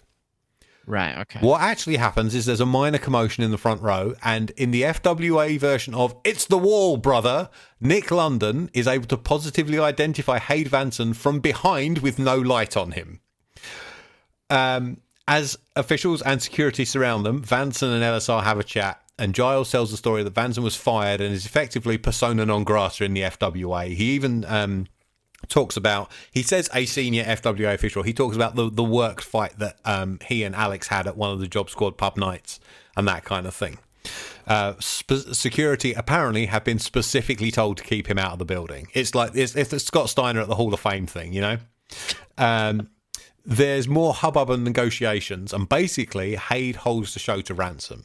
He said he wants to be Barker's opponent, and he wants the match to be for the All England title, saying that the fans have paid to see an All England title match, and you wouldn't want to disappoint them, would you? He says the belt doesn't have to be here for it to be on the line. So, caught in a moment and over a barrel, LSR caves, and that's what we get. So Zebra Kid is stripped of the title for no showing. And match number 5 is 35-year-old Flash Barker versus Hayde Vanson, who is... young, 20. How old is the man who could have destroyed The Undertaker? I'll go 23. He is 21. He's very confident that he was going to be in a match here because, his gear underneath the so he wasn't a fan who bought a ticket. Like, he'd showed up at the show there is more to this story after on. So the story goes that Zebra Kid's van had broken down, which is why he wasn't there, and that then became perhaps it was sabotaged. And Hayde is here in his gear because he knows he's going to get a match, he's going to get his way. That works. I will say his gear gets better because these tights are fucking horrible, especially for a heel. Eddie, you making that note there. I did have it on my notes as well about Hayde having his gear on already. I did put like me at high school when it was PE day. I'd always have me. If it's an early period, you've always got your kit on underneath, haven't you? So you can quick change. It's on underneath, so I didn't have to because I were a bit of a fat pudding at school. I didn't want to be whipped around like the PE changing rooms like Uta. I mean, it does work because it's like the whole wrestling thing is like always bring your gear because you never know obviously what can happen and stuff like that, and obviously you tying it in with sabotage and stuff like that. I mean, cars breaking down in Brit Rest is normal, so that would kind of work, I guess, as a thing. Yep. So yeah. Yep. Before we start, commentary say that LSR doesn't have the authority to make decisions like that. Only Pat Roach does. But Roach isn't here. Business has called him away. What business calls away the director of operations to a wrestling company on that company's biggest show of the year?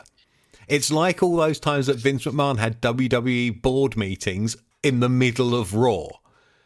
Who schedules a board meeting for then? It might have been Jimmy Nail's latest music video, and he needed Pat to do a guest spot in it.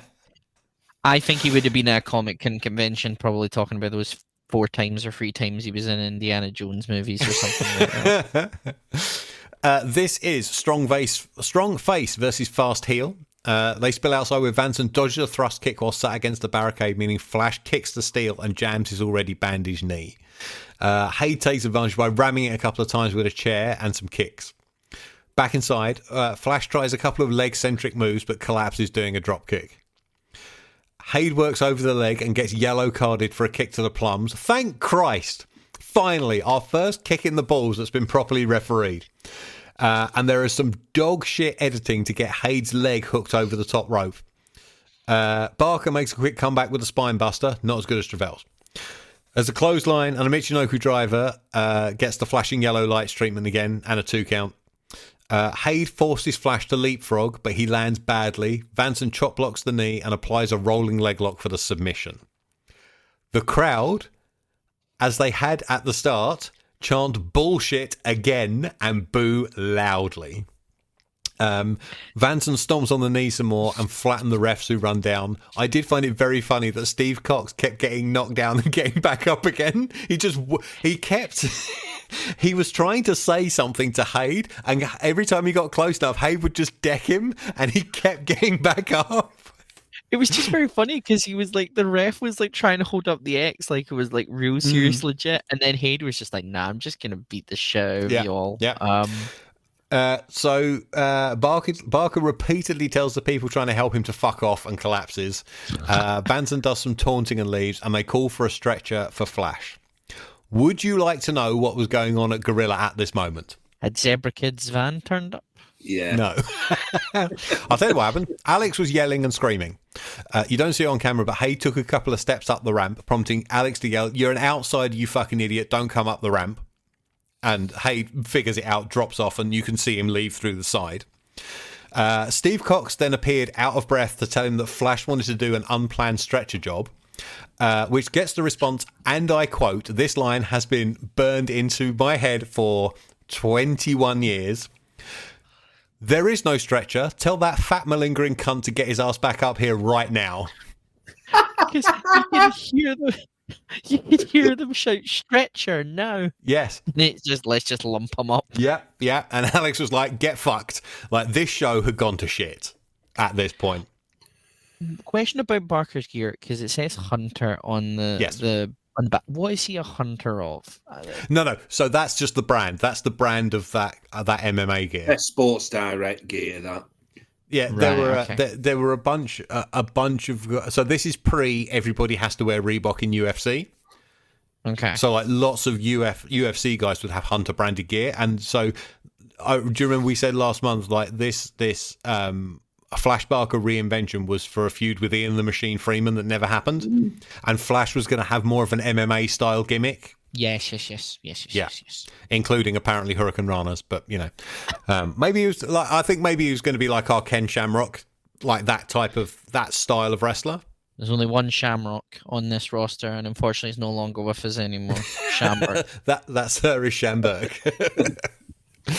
I think there's just a big black cloud over all of this. So the Apocalypse Grudge match had happened, then they'd had the interval, and then the crowd come back to find they're getting fucked out of Flash versus Zebra for the third time.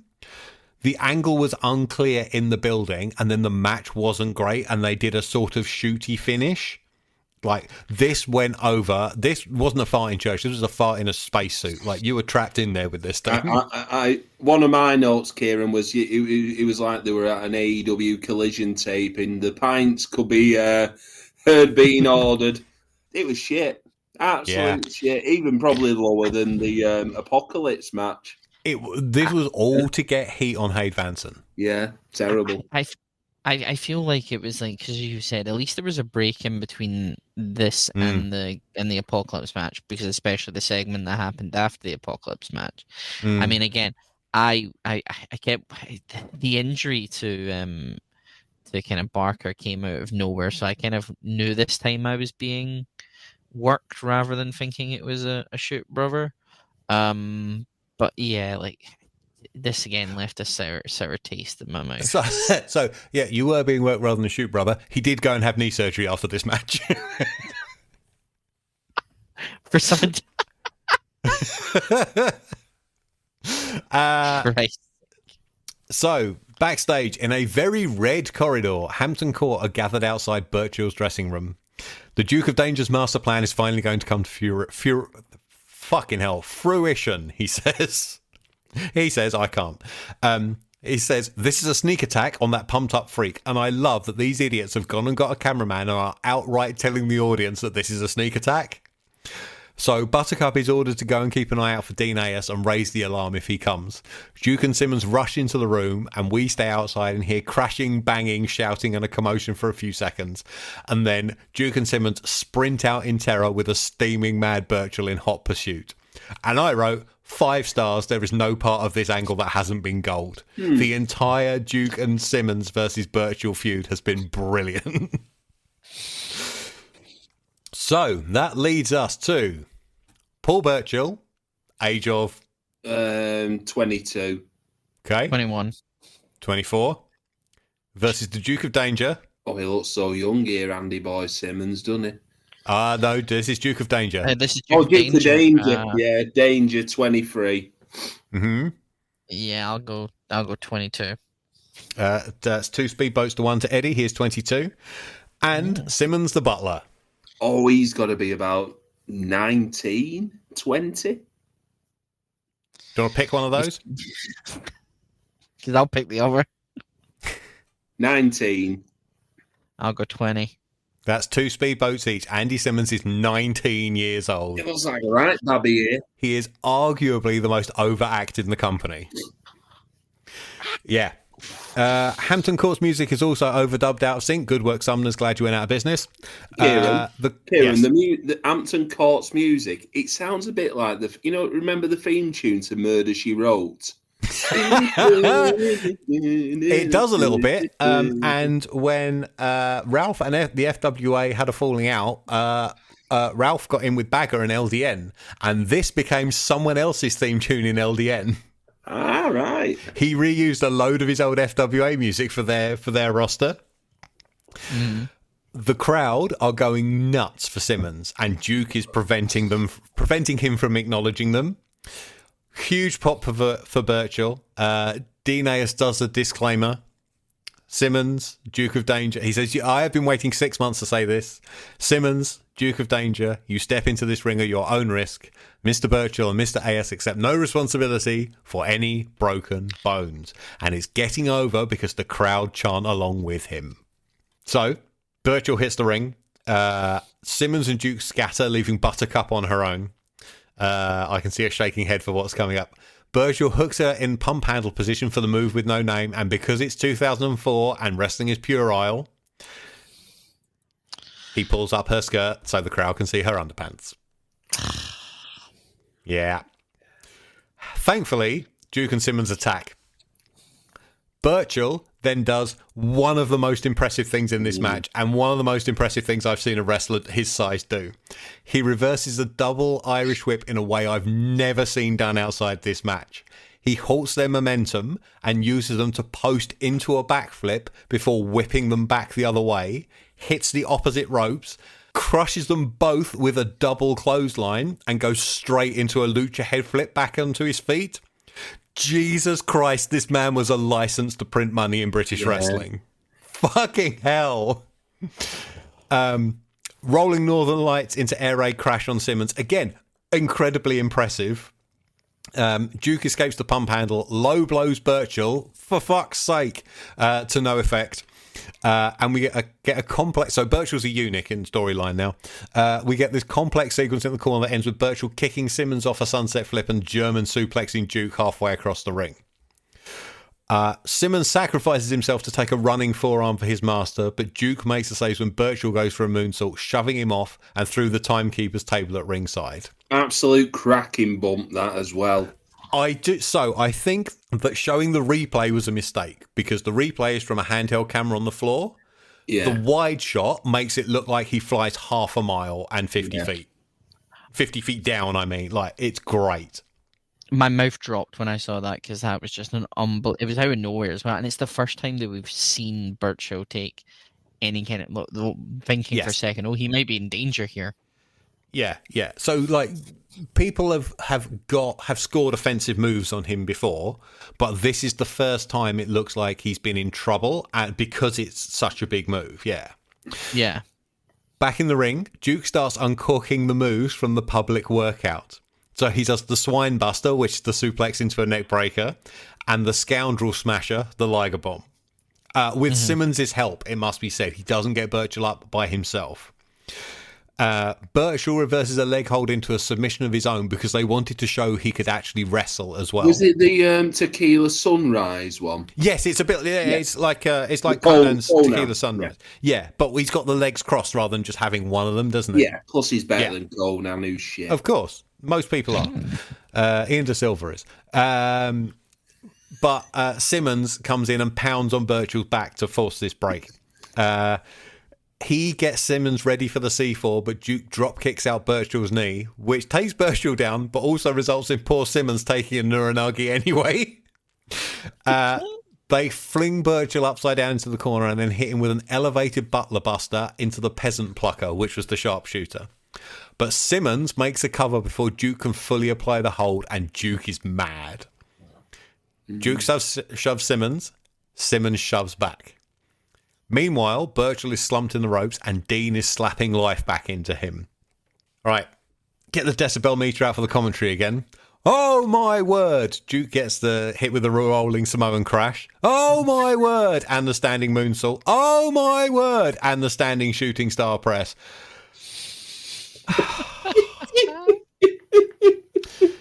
Simmons gets hit with the move with no name, and when Duke drags himself back up to his feet, he takes the C4. Which, as we explained last time, if you haven't seen it, is a moonsault rock bottom. It's a standing one-man Spanish fly. Yeah. Again, nobody was doing this at the time, and Birchall is fucking huge. Linsky does the 10 count. Simmons makes it to his knees by 9, but collapses, and Birchall wins by knockout. 6 months of story, entertainingly and logically told with a satisfying conclusion. 5 stars for the feud. Match 3 1/4. Yeah. I remember they practiced this more than once on the day. I remember them being in the ring for a long time working this out. And I think it comes off flawlessly for what it is. Yeah. All of this has been great. All the Duke stuff, all the Birchall stuff has been brilliant. I think when we've talked about it, it's like one of the most like over angles in the company, and even that small bit of dissension between Simmons and the Duke was really quite interesting. And and again, they're like, it's when also is like when he's shaking hands with the crowd, and then the Duke like pulling him away and stuff like that. People were gagging for Simmons to break away from Duke. Yeah, and I think also Ben said it as well on the show before, and you mentioned in the beginning, definitely that the we do not kind of thing for broken bones and things like that. That getting over as well. Yeah, Birchall. This is like the first time that Birchall is in a match that kind of at points you genuinely feel like he's in danger. Now, don't get me wrong, it's from a comedy gimmick act, but they're still very serious comedy gimmick act when they're in this. Plus as well, Eddie, it doesn't feel like there's a ton of bodies on the outside of the ring. He didn't fly out onto a load of people who are effectively human padding. He went through a table and hit the floor. Yeah. I think so. You call them a comedy gimmick act, but there's still 2 of them, and Duke always has a mean streak to him. So he's like that sort of like that thuggish aristocrat, like the guy who would punch someone in a posh wine bar for fun, like that kind of character has always felt like Duke is to me. He's white collar boxing, right? Yeah, it's like the funny bit where they go into like they're talking about getting ready to go and attack Burchill before the match even begins and stuff like that. And they go into his dressing room and attack him. And like obviously the public workout we saw and stuff like that. There is that comedy bit of it, and mainly maybe it's coming a bit from Simmons. And then the Duke is kind of like what Spike Gervais wishes he really could be at the moment, I guess, more than anything, without suddenly becoming like a fucking, ooh, I've got a mask and I'm a very creepy man, but I'm also somehow posh. Like, fuck off.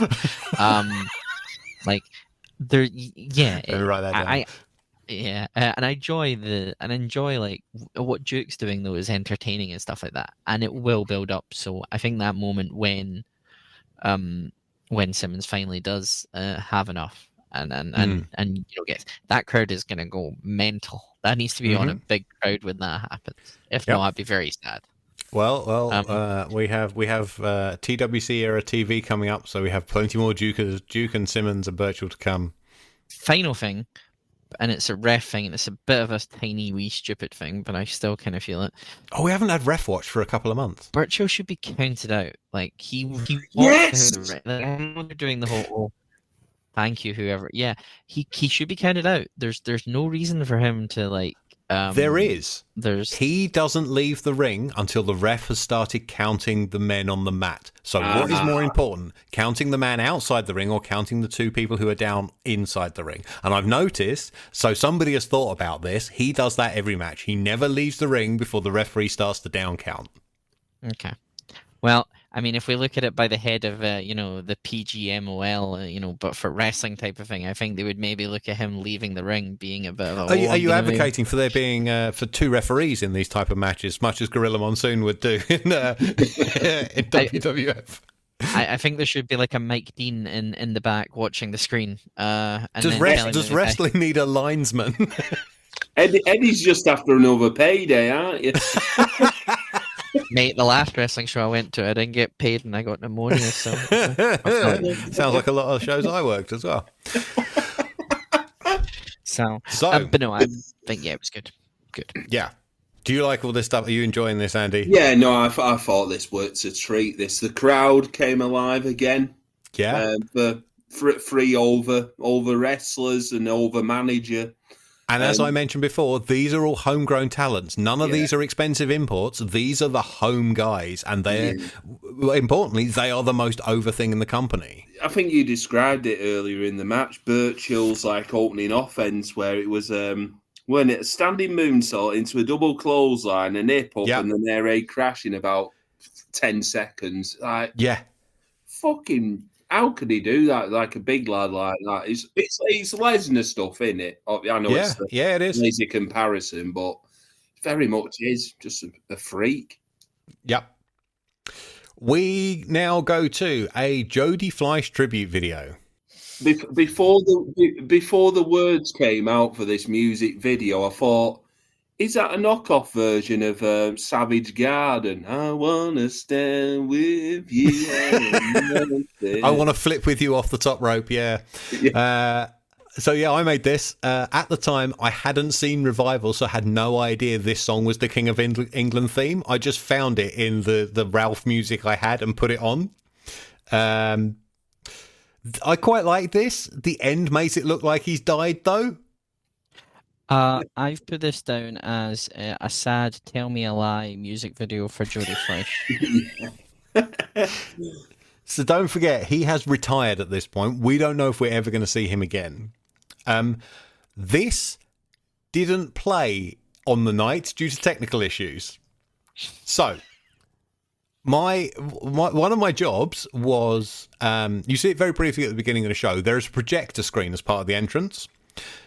And I was operating the projector with a DVD player attached to it, which is how we screened the hype video at the beginning of the show. The projector hadn't been used for a while, and while we all had our heads stuck around the curtain watching the Burchill match, went into standby.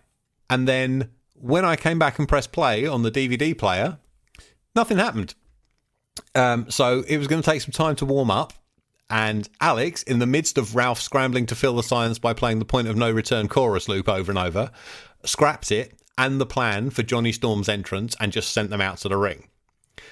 It did get played along with the hype video at the pub night the next night after. And Bill Apter was going, who made this? Who made this? And came over and shook my hand when it was pointed out that it was me. The plan for Johnny Storm's entrance was also my idea. So the Jodie video was to play. Then Jodie's music was going to play. And the place goes nuts thinking he's back, especially when they see in the projector light Jodie Fleisch's silhouette doing his entrance bounce. I had discovered that when the projector had a source selected that wasn't connected, so you know, like on your TV, you have HDMI 1, HDMI 2, blah, blah, blah. Yeah. So if I've got the DVD plugged into input 1 and I select input 2, the projector projected this really powerful blue light, and that's what was playing on the screen. So the silhouette would bounce up and down in this blue light on the screen and then exit and come through the curtain and cut to Johnny Storm's music as he does here, whips his beanie off to reveal that is A, both him, and B, he's buzzed his head. Let's talk about Johnny Storm's haircut. So, on the website, 4 days before the show was this line. There's rumours around the office that Pat Roach might be adding a stipulation to the Credible Storm match, but the DO is keeping his cards close to his chest on this one in order to prevent Johnny Storm from trying to wriggle out of anything he may not like. Well, Johnny Storm wriggled out of something he didn't like. As I heard it, this match was originally going to have some sort of hair stipulation attached to it, with Storm losing, getting his hair cut on the night, and the XPW title goes away. Johnny got wind of this, and a day before the show, rings up Alex and goes, I'll cut all my hair off. Shane, not happy. This was also the match, I've now remembered. I got a phone call the night before that started as they always did. All right, mate, it's Alex. It's, I need you to do, insert whatever random task it is here, followed by the line, I'm driving around London trying to find Just Incredible, his drugs. BritRes, 2003. Right. So, rewinding a little bit, this is Johnny Storm. How old is Johnny Storm here with no hair? 24. All right. 26. I believe that is now 3 speedboats to 2 in favour of Edward Sideburns. He is 26. Just Incredible. Rat face knacker. He's mid-20s, 25. I was going to go 28. He is 30 years and 2 days old. Fucking hell. Yep. He's had a rough life.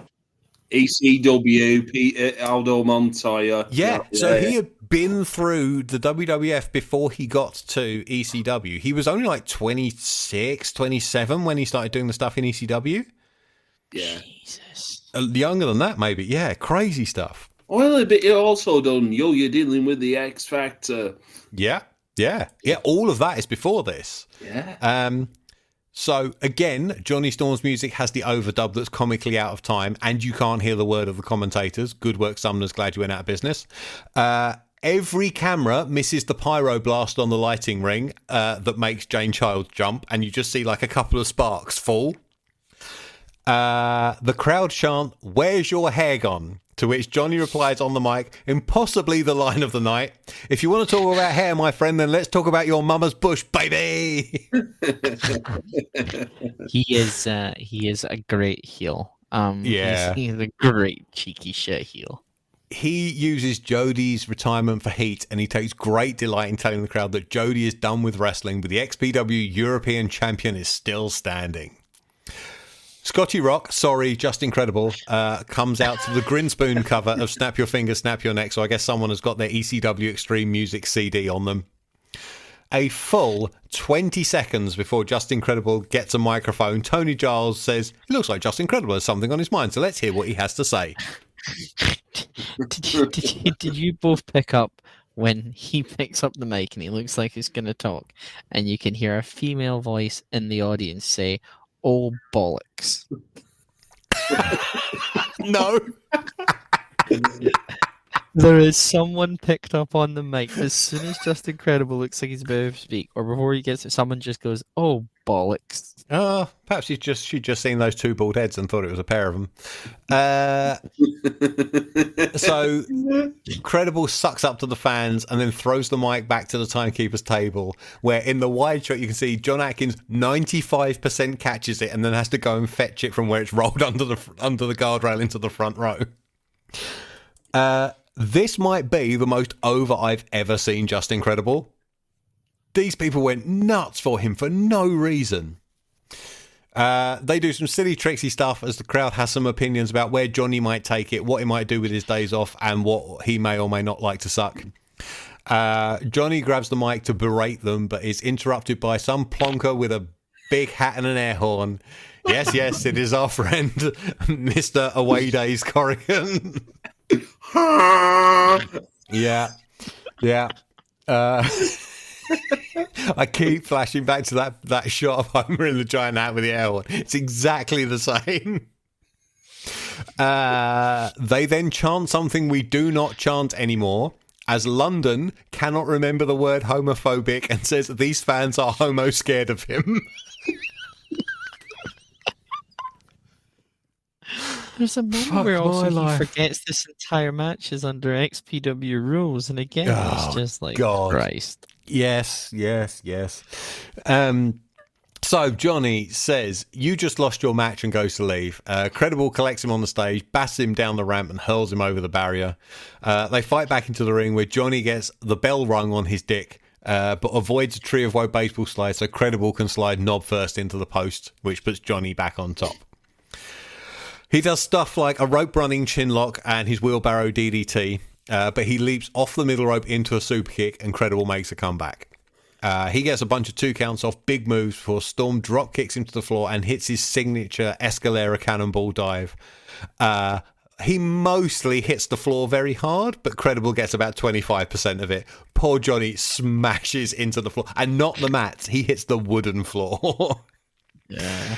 Back inside, Storm stops himself getting run into the ref and dodges a super kick that referee Mike Bishop takes a cracking bump for. And he clips his head on the bottom turnbuckle as he goes down, the poor bastard. Credible fights out of the Wonderwhirl and hits That's Incredible, but the ref is, of course, down. Justin gets distracted checking the ref and walks into a Storm kendo stick shot for a super close false finish when Bishop rolls over.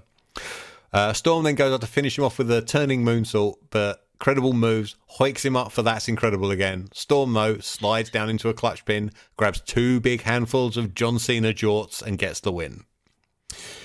After the match, Credible gets the mic and says, "You beat me tonight. You're the future of the FWA and of this business, but Justin Credible and London don't have to like it, so London, this one's for you." And he hoists him up and hits Johnny with That's Incredible. 3 and a bit. It's fine. It's an okay match that doesn't mean anything again. I think the best bit was before the bell rang. All the chatting. To me, just incredible. He's always been terrible, hasn't he? Looks like crap. Wrestles crap. The referee getting knocked out. I did make the note. What were the referee called? Mike Bishop. Mike Bishop, yes. Yeah. So literally, the Bishop got battered here. In this match. 2 stars, underwhelming. Wow. The ref took a better super kick than I did at the first ever Breed show, that's for sure. You should have been watching your Mike Bishop tapes. I know, I should have. I thought this was... I thought it was okay. It was... I mean, I think the problem was obviously Jody leaving kind of left them in a hole. Yeah. Like, they couldn't find anybody's storyline adjacent to put in there with Johnny Storm. Like, Justin Credible is just this random body. He doesn't even... So I was looking to see if he had any affiliation with XPW, and they were going to go that route, but he had only had 4 matches in XPW, and 3 of those were against Shane Douglas. Like, he doesn't even mean anything in that context. Yeah, like, I mean, you could have got maybe like Jerry Lynn or someone like that, because that would have kind of been somehow adjacent. But like, when you're, I think this moment FWA seems very much we're going to pick up obviously the ECW hardcore guys. There's always one ex-ECW guy. Yeah, like they couldn't even do an AJ Styles rubber match because they're one apiece. Like, even that would have made more sense than this. But I imagine at this point, AJ Styles is becoming a big star and is probably going to charge more than just incredible. Yeah. And I mean, Geraldine does, needs to make up for that, 5-minute showing he did at season meetings. Just arrive, say you're there, and then suddenly find your way in a tournament. But yeah, I mean, again, it's the problem with this show seems to be a lot of the kind of stories have had massive interruptions, which have been with not their own fault, really. In essence. Well, some of them are their own fault. Like Alex could have been in that match against the family. Yeah, I mean, Jody Fleisch had to tell him a lie and say that you won't go, and then he lost his smile or whatever. Yeah, lost the feeling in his hand. Yeah. No Bishop bashing for that, man. I thought this was okay. I thought this was again, lax for your big show, but it's fine, but it is just a match. Like, there's a match for a Broxbourne show, not Uprising.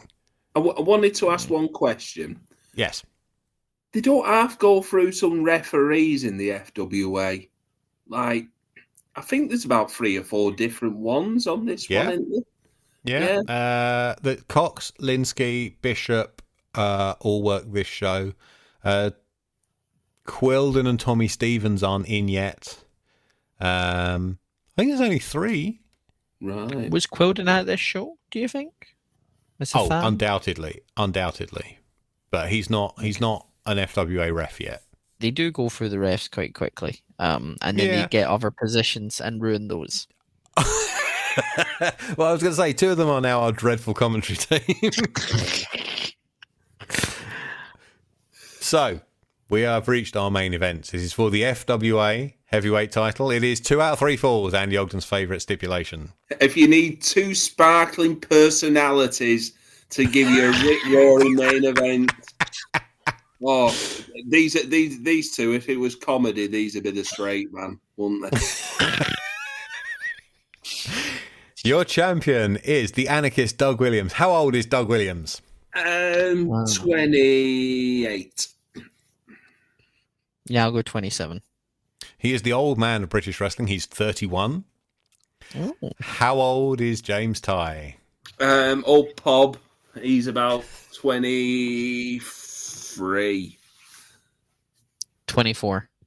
He is 21 years old. Fucking hell. Yes. I win the speedboats. Woo. Yeah, I think your 3 speedboats to 2. I worked it out. The average age of wrestlers on this show is just 25. Jesus. Yeah, and that is with Raj Ghost and Andy Simmons skewing it younger at 19 and 18 each, and Flash Barker and Ulf Herman skewing it older at 35 and 37 respectively. The oldest performer on this show is 37, which seems insane in today's wrestling world. That used to mean your career had ended in the early 90s, weren't it? Yeah. Well, I think 37 is the average age of NXT at the moment. Yeah. Yeah. So, the basic story going in is Ty was in the opener last year and has worked his way up to a shot at the title in the main event this year. They bill him as the first son of the FWA Academy. The idea he is like the ace of the FWA Academy, like Mark Sloan's #1 student.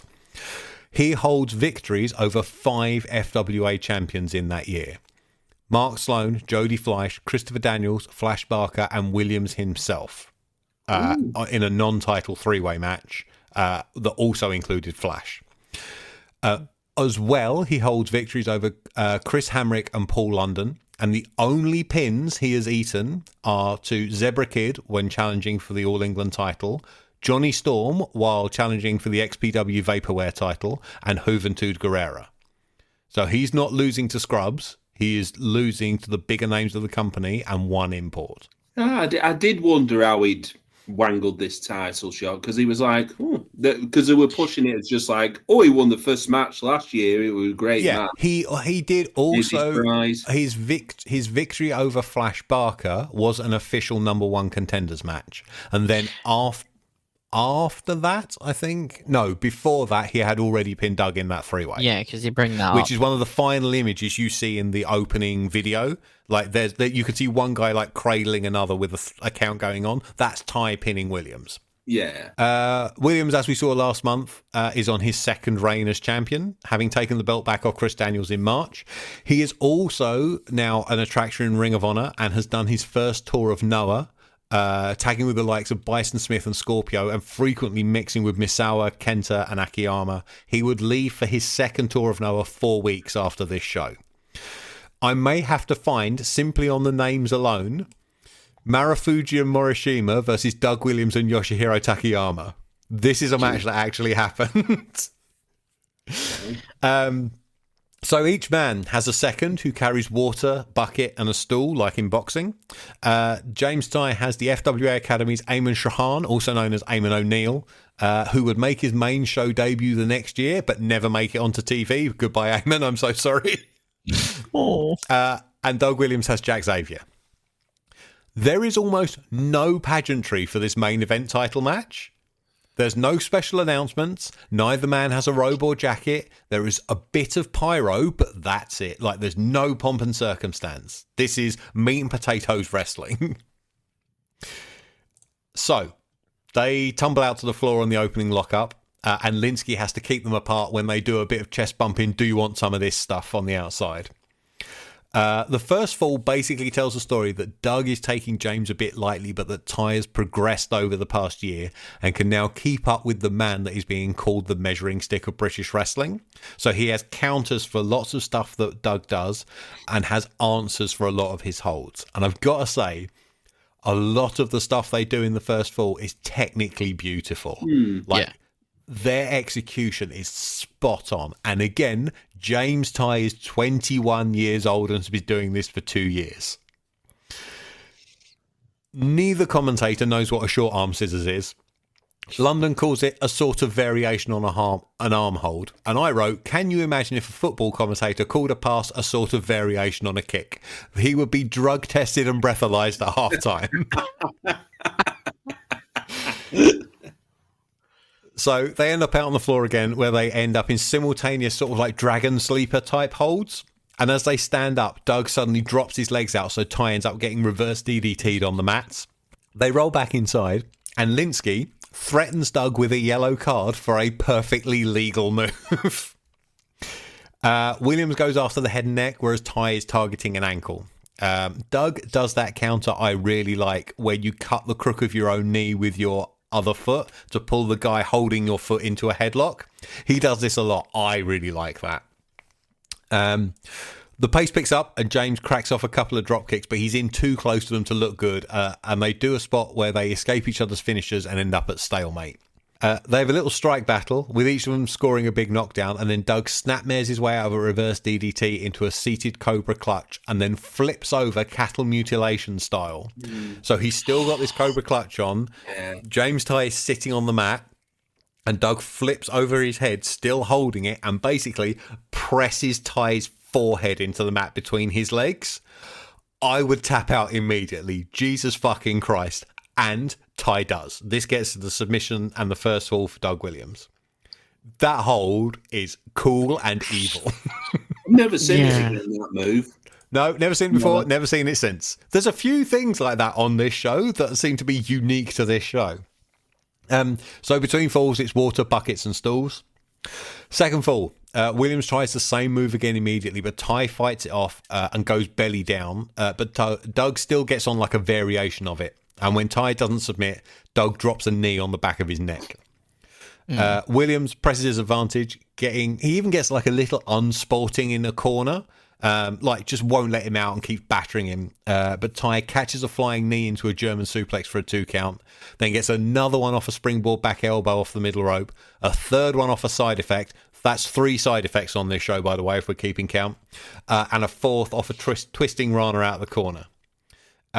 He puts on a seated abdominal stretch and then does a very low suplex that I don't think was supposed to be the brainbuster it turned out to be.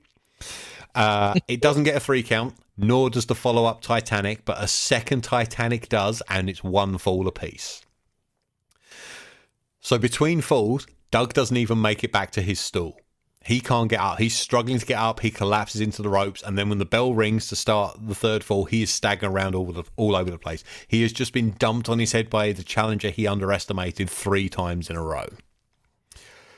He manages to get his wits about him for a surprise attempt at the Revolution DDT and the Chaos Theory, but James turns the latter into a clutch pin, which is how he pinned him in Newport, but Doug manages to kick out. The champ is resorting to playing rough, and he's just hitting Ty, throwing him out of the ring. He stamps on the back of his head when Ty's got his head on the apron. The 2 scientists have been reduced to having a scrap. Ty goes to slam Williams on the stage, so they fight all the way up to the stage. Ty goes to slam Williams on the stage, but the champion reverses it into the only spot I remember from this match. They do the Chaos Theory down the ramp, and it looks fucking painful. This slippery slide. It's a slippery slide. Also, it's not a flat ramp that bridges the stage to the ring. It's a slope. Yeah, for me, it looks a bit like 2 blokes doing that cheese rolling on a bank holiday.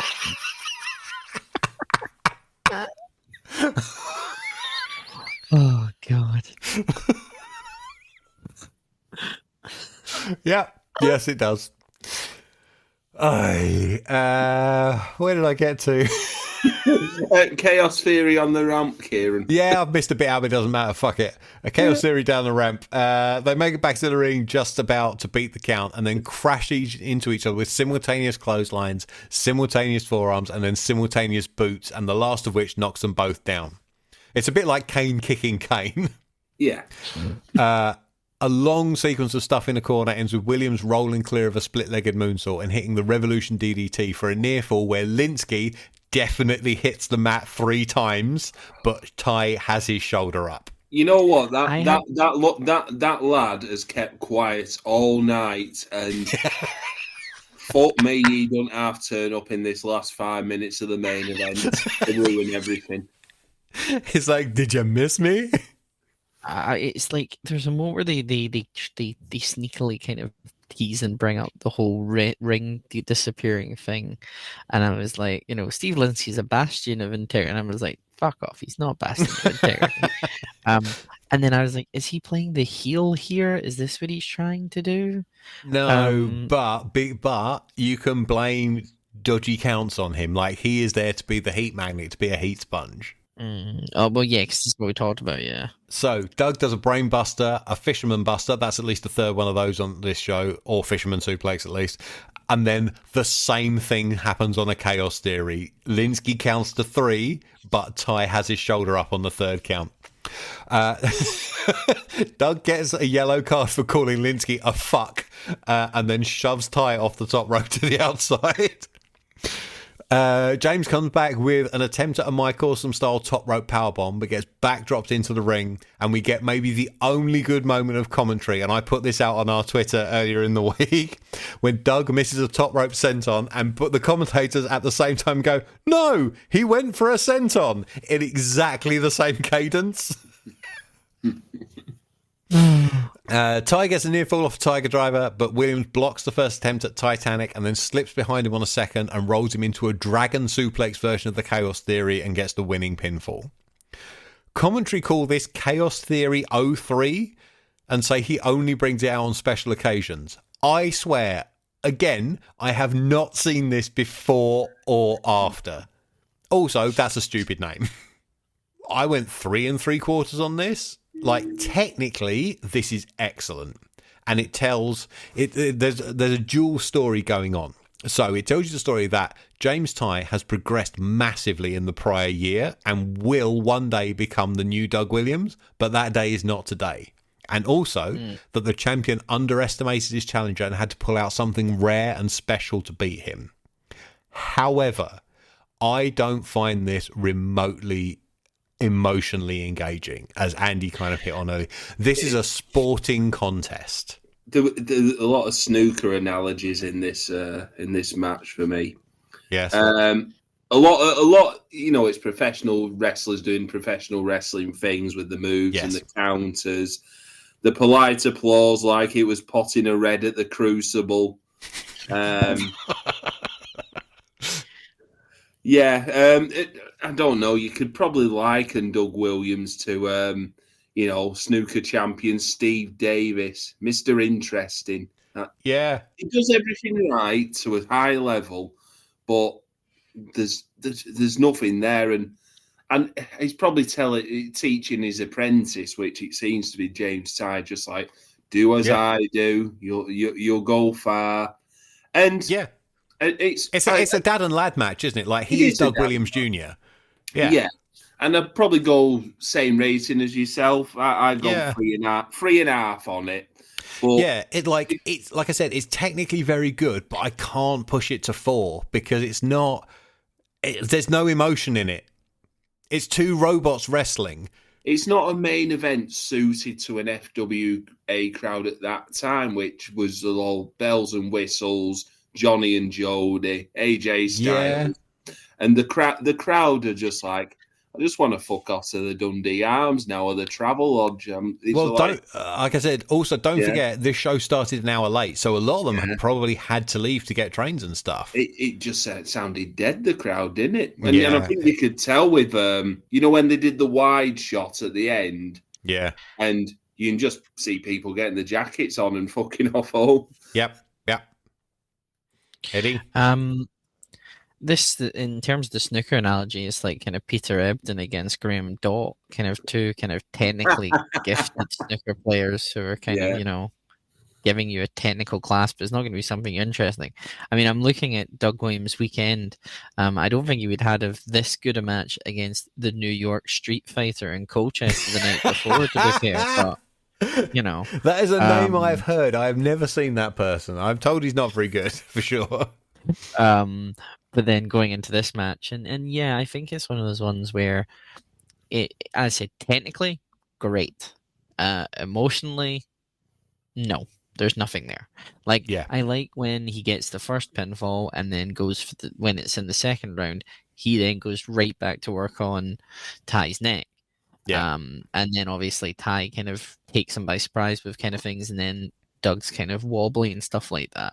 And it is like Master and Apprentice before and stuff like that, but there's just no emotion into it. That's why, like, if you could swap this with, and I know this is going to sound really bad, but because we've shit on it quite a lot, if you swap this with like the Apocalypse Grudge match at the end, but the Apocalypse Grudge match was a bit more, because that was a bit more of a mess, and then you had that good angle to end it, whereas this just kind of ended with a bit of a fart. Yeah, but you are most definitely sending the fans home unhappy after that match. The babyface wins, but Alex turns on his partner and leaves. Like it's different. Like this match is a demonstration of what good professional wrestling is supposed to look like. But it's not.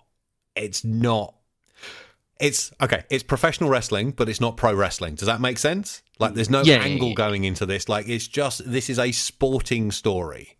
This is a story of competition. It's not about hatred. It's not about. Do you guys think that the 2 or 3 falls thing? Do you think this improves the title matches, or do you think it really kind of damages the title matches? Because I'm pretty sure that every match is obviously going to end in Andrew Ogden's favourite score when he watches the NXT UK Heritage Cup. Yeah. I think it's very interesting that you are saying that, having now only seen 2 of them. Because we have a whole year of these to come. And they are all 2 out of 3 falls. Oh boy, I wonder what the scores are going to be every time. Yes. So, I would like to say that I am mortally offended that you bastards thought I edited this fucking video at the end. This is horseshit. Whoa, I didn't. One moment. Andy, I am mortally offended that you bastard, thought I edited this video. I didn't do this. This thing, it repeats footage over and over. It has a horrible tint on it. It looks like the jaundiced opening titles of the Portsmouth show. And stuff in it just happens in it at random. I think they were trying to ape what I did for the hype video, but didn't understand what I did or how I did it. And looking at it from an editor's point of view, it looks like the work of two people, because halfway through they give up on any fancy effects and fast editing, and it's just longer duration shots that don't match the pace of the music. It's like one guy did the first half and then handed it off to a junior to finish it off and didn't check his work. There's Homicide doing the face wash in the corner. Is the same triple cut of that is shown 3 times. Flash Barker kicks the barrier from the same camera angle 3 times. This is horrible. That's editor rant of the day. Suffice to say, you're not a fan. No, not remotely. No, Sumners, I'm glad you went out of business. Well, I think it was a good thing to put at the end, because it just made me think of WrestleMania 2000 when they had like a closing credits and showed all the highlights from it. And so they've done that at WrestleMania for years. There is actually a behind the scenes video on how they did it for one of them. And that was back in the days when they had to do it live and it was all on tape as well. Yeah. That thing is crazy. So to finish off my moaning, there is a horribly amateur audio edit under the misspelled fiery graphic from the start, and we are told the FWA will return like it's a fucking Bond movie or something. Yeah, well, Shane did like to shoot, didn't he? Overall, I think this is an okay show. Like, it's not a patch on last year's. The good stuff isn't as good, and the bad stuff is definitely worse. And as I kind of alluded to in the Johnny Storm and Just Incredible match, there's a whole bunch of this that will be better placed on a Brock Spawn show than on FWA's WrestleMania. Yeah, I think it starts okay and it ends okay in terms of matches, but the matches either side of the interval, that's a big sag. There's an hour where this just scrapes the bottom of the barrel. I would send people to watch the main event, despite our misgivings about it being 2 wrestling robots, and to watch the Hampton Court and Birchall match. Yeah. But the rest of this, I don't think you need to bother with. Yeah, I'd probably agree with that myself. I've just had a thought. So where FWA is currently, probably liken this to when you remember when Progress ran Alexandra Palace the first time. And everyone thought that was... I know some people thought the death was the Brixton show, but I think the Alexandra Palace one was the, So I didn't go to the Ali Pally show, but I did go to Brixton. And that had you're right, that had a similar feeling to this, where it's that thing that happens a lot in British wrestling, is they get to this point and they try and do too much to make it special, and the stuff they do goes wrong. Yeah. And that happens up and down this show. And as we said, don't forget, this thing was compromised by a lot of the stories being cut short, either on purpose, like the Flash Barker and Zebra Kid thing and the Apocalypse Grudge match. So that's 2 of the matches involving your titles, even though one of them isn't a title match, that get fucked over on purpose, and then Jody Fleisch being taken out of the main event. Or what I imagine, that possibly would have gone on last. Yeah. Yeah. What's I think apart from Punk and Cabana and Homicide, the quality, getting the old ECW names in. Yeah. These aren't these aren't imports on the level of AJ Styles. No. Like even AJ Styles and Jerry Lynn from last year. Like even Balls Mahoney is a better ECW import than Justin fucking Credible. Well, when we thought that Balls and Ulf match was pretty all right, weren't it? Yeah, despite you saying this looked like a threat. Yeah. Yeah. I'd say the same as you guys. I would say the Punk Cabana match should be one of the ones I'd recommend.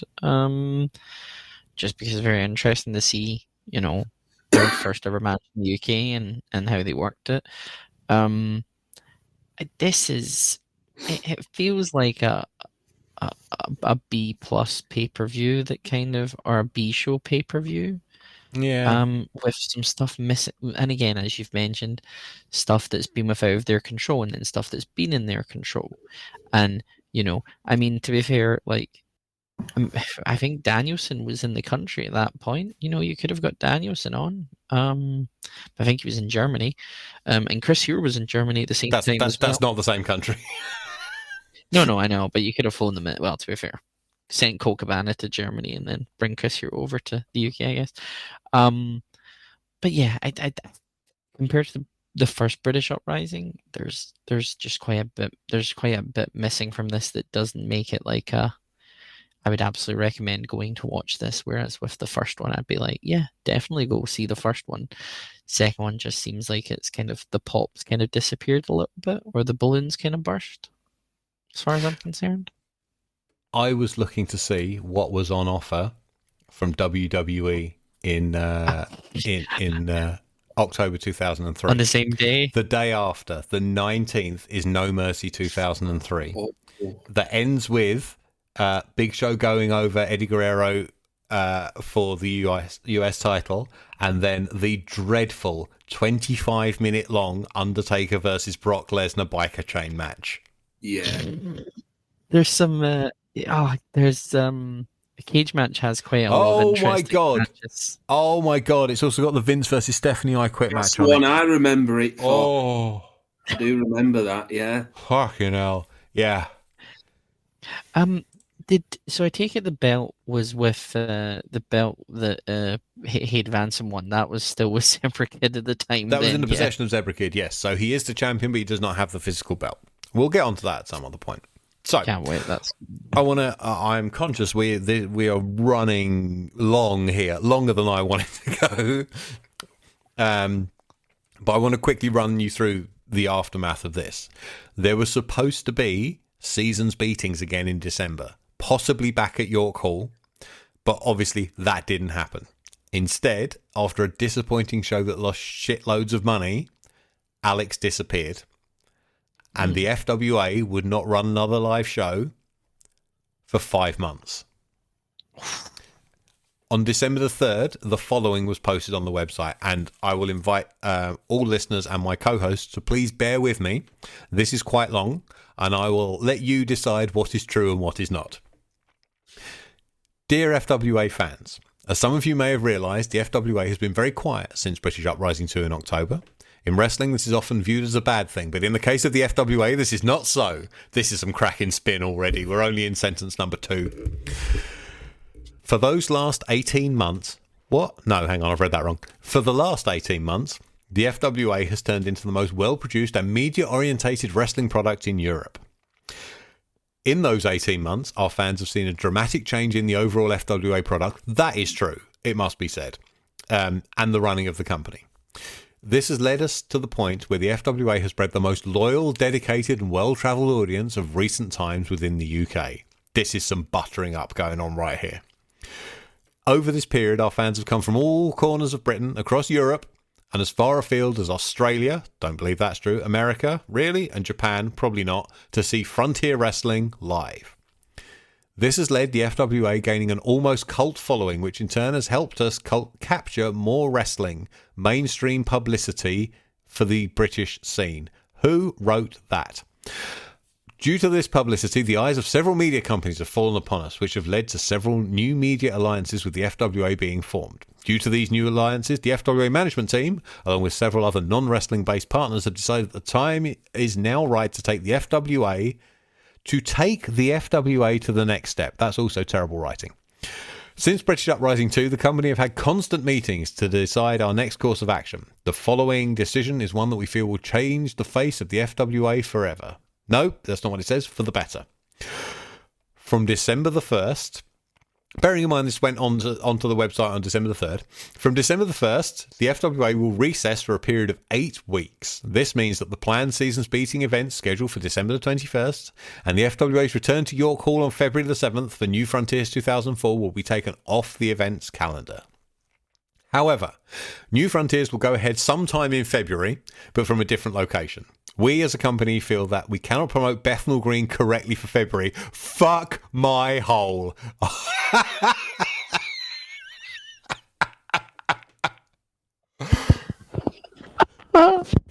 You lying bastards. Fuck, I've lost my place. Oh my God. These are just con men. Absolute con men. Yeah. If we intend to have a 2-month period away from live show promotion.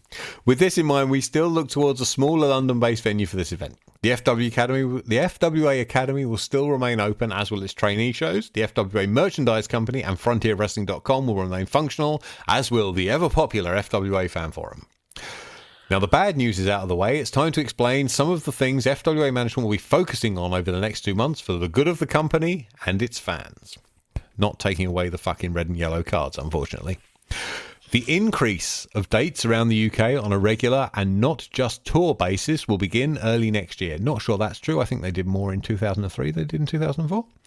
Not only returning to areas FWA have already promoted in, but to other new regions as well. Not sure if that's true. The increased production of the FWA video back catalogue. This will mean not only bringing out such events such as New Frontiers 2003, didn't happen, Hotwire 2003 did happen, and Crunch 2003 has disappeared off the face of the earth, but also much unseen tour footage as well as wrestler profile and interview videos. Plus, the move into the FWA DVD market did not happen for another almost 12 months. The increased production values at future FWA live events, including better use of lighting, pyros, and the big screen. An increased drive to scout, try out, and use some of the best new talent in the UK. Working hand in hand with the FWA Academy shows, we are planning to bring in more of the hottest new talent in the UK for observational matches, in order to increase and shake up the FWA main show roster for 2004. Don't worry, there is not that much more. I'm 2/3 of the way through, lads. You don't have to fall asleep just yet. Increased merchandise range. Over the next few months, steps will be taken to ensure that the FWA has the most comprehensive merchandise range of any European wrestling company. This includes new clothing, posters, collectible, singular, and the long overdue release of FWA The Music Volume 2. Increased media exposure.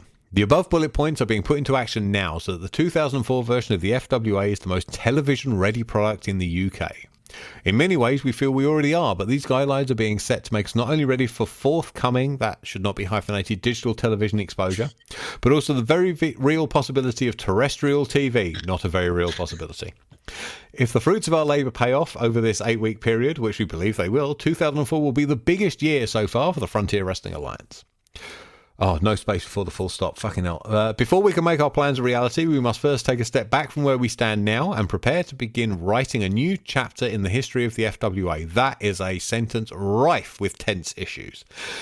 To our fans, followers and wrestlers, the last 5 years have been a blast, and we thank you for all your help and support. We feel that we have been successful in getting the FWA and British wrestling to a point. Were not only its product, but also its wrestlers. Jesus Christ, nobody proofread this bastard thing. Were, which is supposed to be where, not only its incorrect possessive apostrophe product, but also its wrestlers have more mainstream and overseas exposure than any time in the last 10 years. Our UK talent have gone toe-to-toe with some of their American counterparts, that is one word, not two, and shown that they are just as good. Our shows have proved that the UK can have one of the top independent wrestling companies in the world, and TV companies have taken a real interest. So much so that we have come to the point that we are now. I didn't even read that right, but fine, whatever. The time for just being cult has now passed. I'm glad I read that word correctly. And the time for doing what we are set out to do is here. I'm going to read that again. The time for just being cult has now passed, and the time for doing what we set out to do is here. That plan was to get British wrestling back onto national television across the UK and through Europe as a permanent fixture, and not just a passing fad. Never have we as a company been so close to achieving that goal. The next few months will be the final preparations for the roller coaster, which should possibly be one word, year ahead. Your patience will be rewarded. Thank you for reading the FWA. I feel like Excalibur when he does those card rundowns and then needs to go and suck on the oxygen backstage. That was so long. Nobody. You remember I said that video looked like it had been edited by two people? Yeah.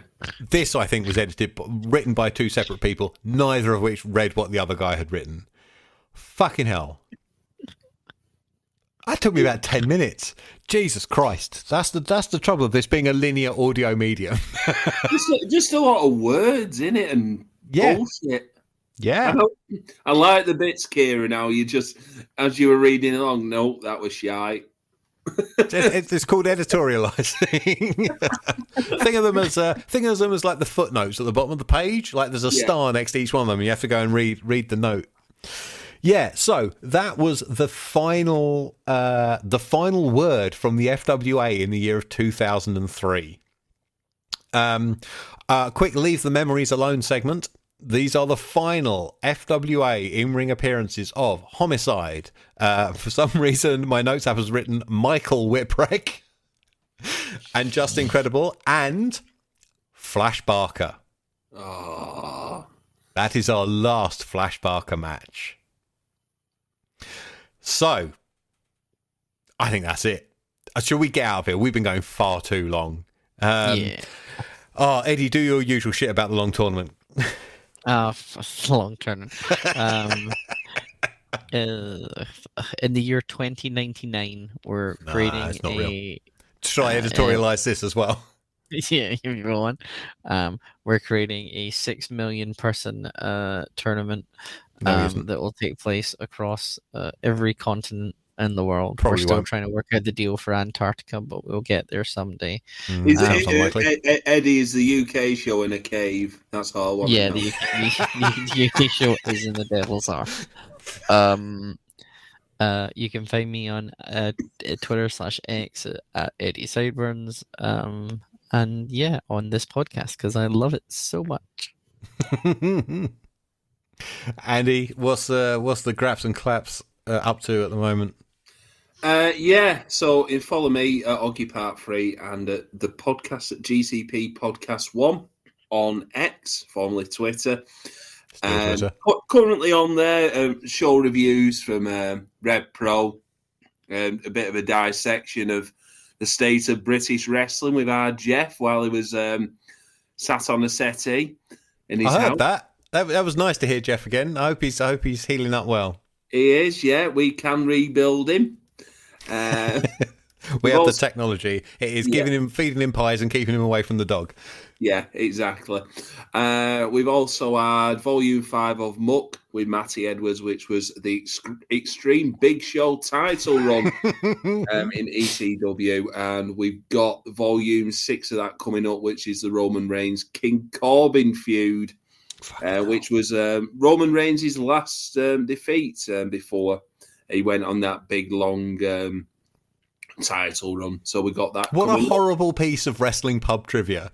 Like the last person to beat Roman Reigns before they started this story was the Baron Corbin. Yeah. So I'm fucking barman Corbin. I'm hopefully going to get it out of Matty that Roman Reigns at that stage was pretty shit. So he won't. He'll never do it.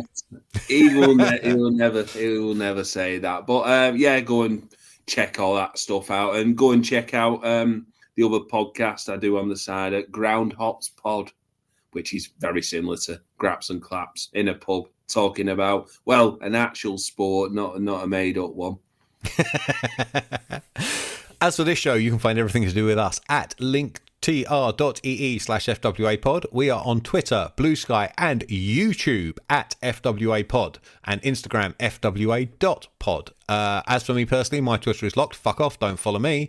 I want to replug my old friend Mark Buckledee's show that he has now called Discworld Order, where he is reviewing all of the Discworld books in order. So if you are a Terry Pratchett fan, you should listen to that. He has had me on the first episode, and then once I fucked off, he's had some excellent guests who actually know what they're talking about. So if you heard the one I was on, thought this is a load of shit, listen to the others instead. The ones with Sarah Parkin in particular are excellent. She and Mark have great chemistry when they're talking about these things. That is the end of this episode. Is this the end of season 2? Hang on, I've got to check a spreadsheet. Give me a minute. No, it's not. I'm talking shit. Thank you very much for listening. Something that happens at the end of 2003 is the UK and Ireland get a dedicated wrestling channel, and there were 2 things we could do about it. Fight fire with barbed wire.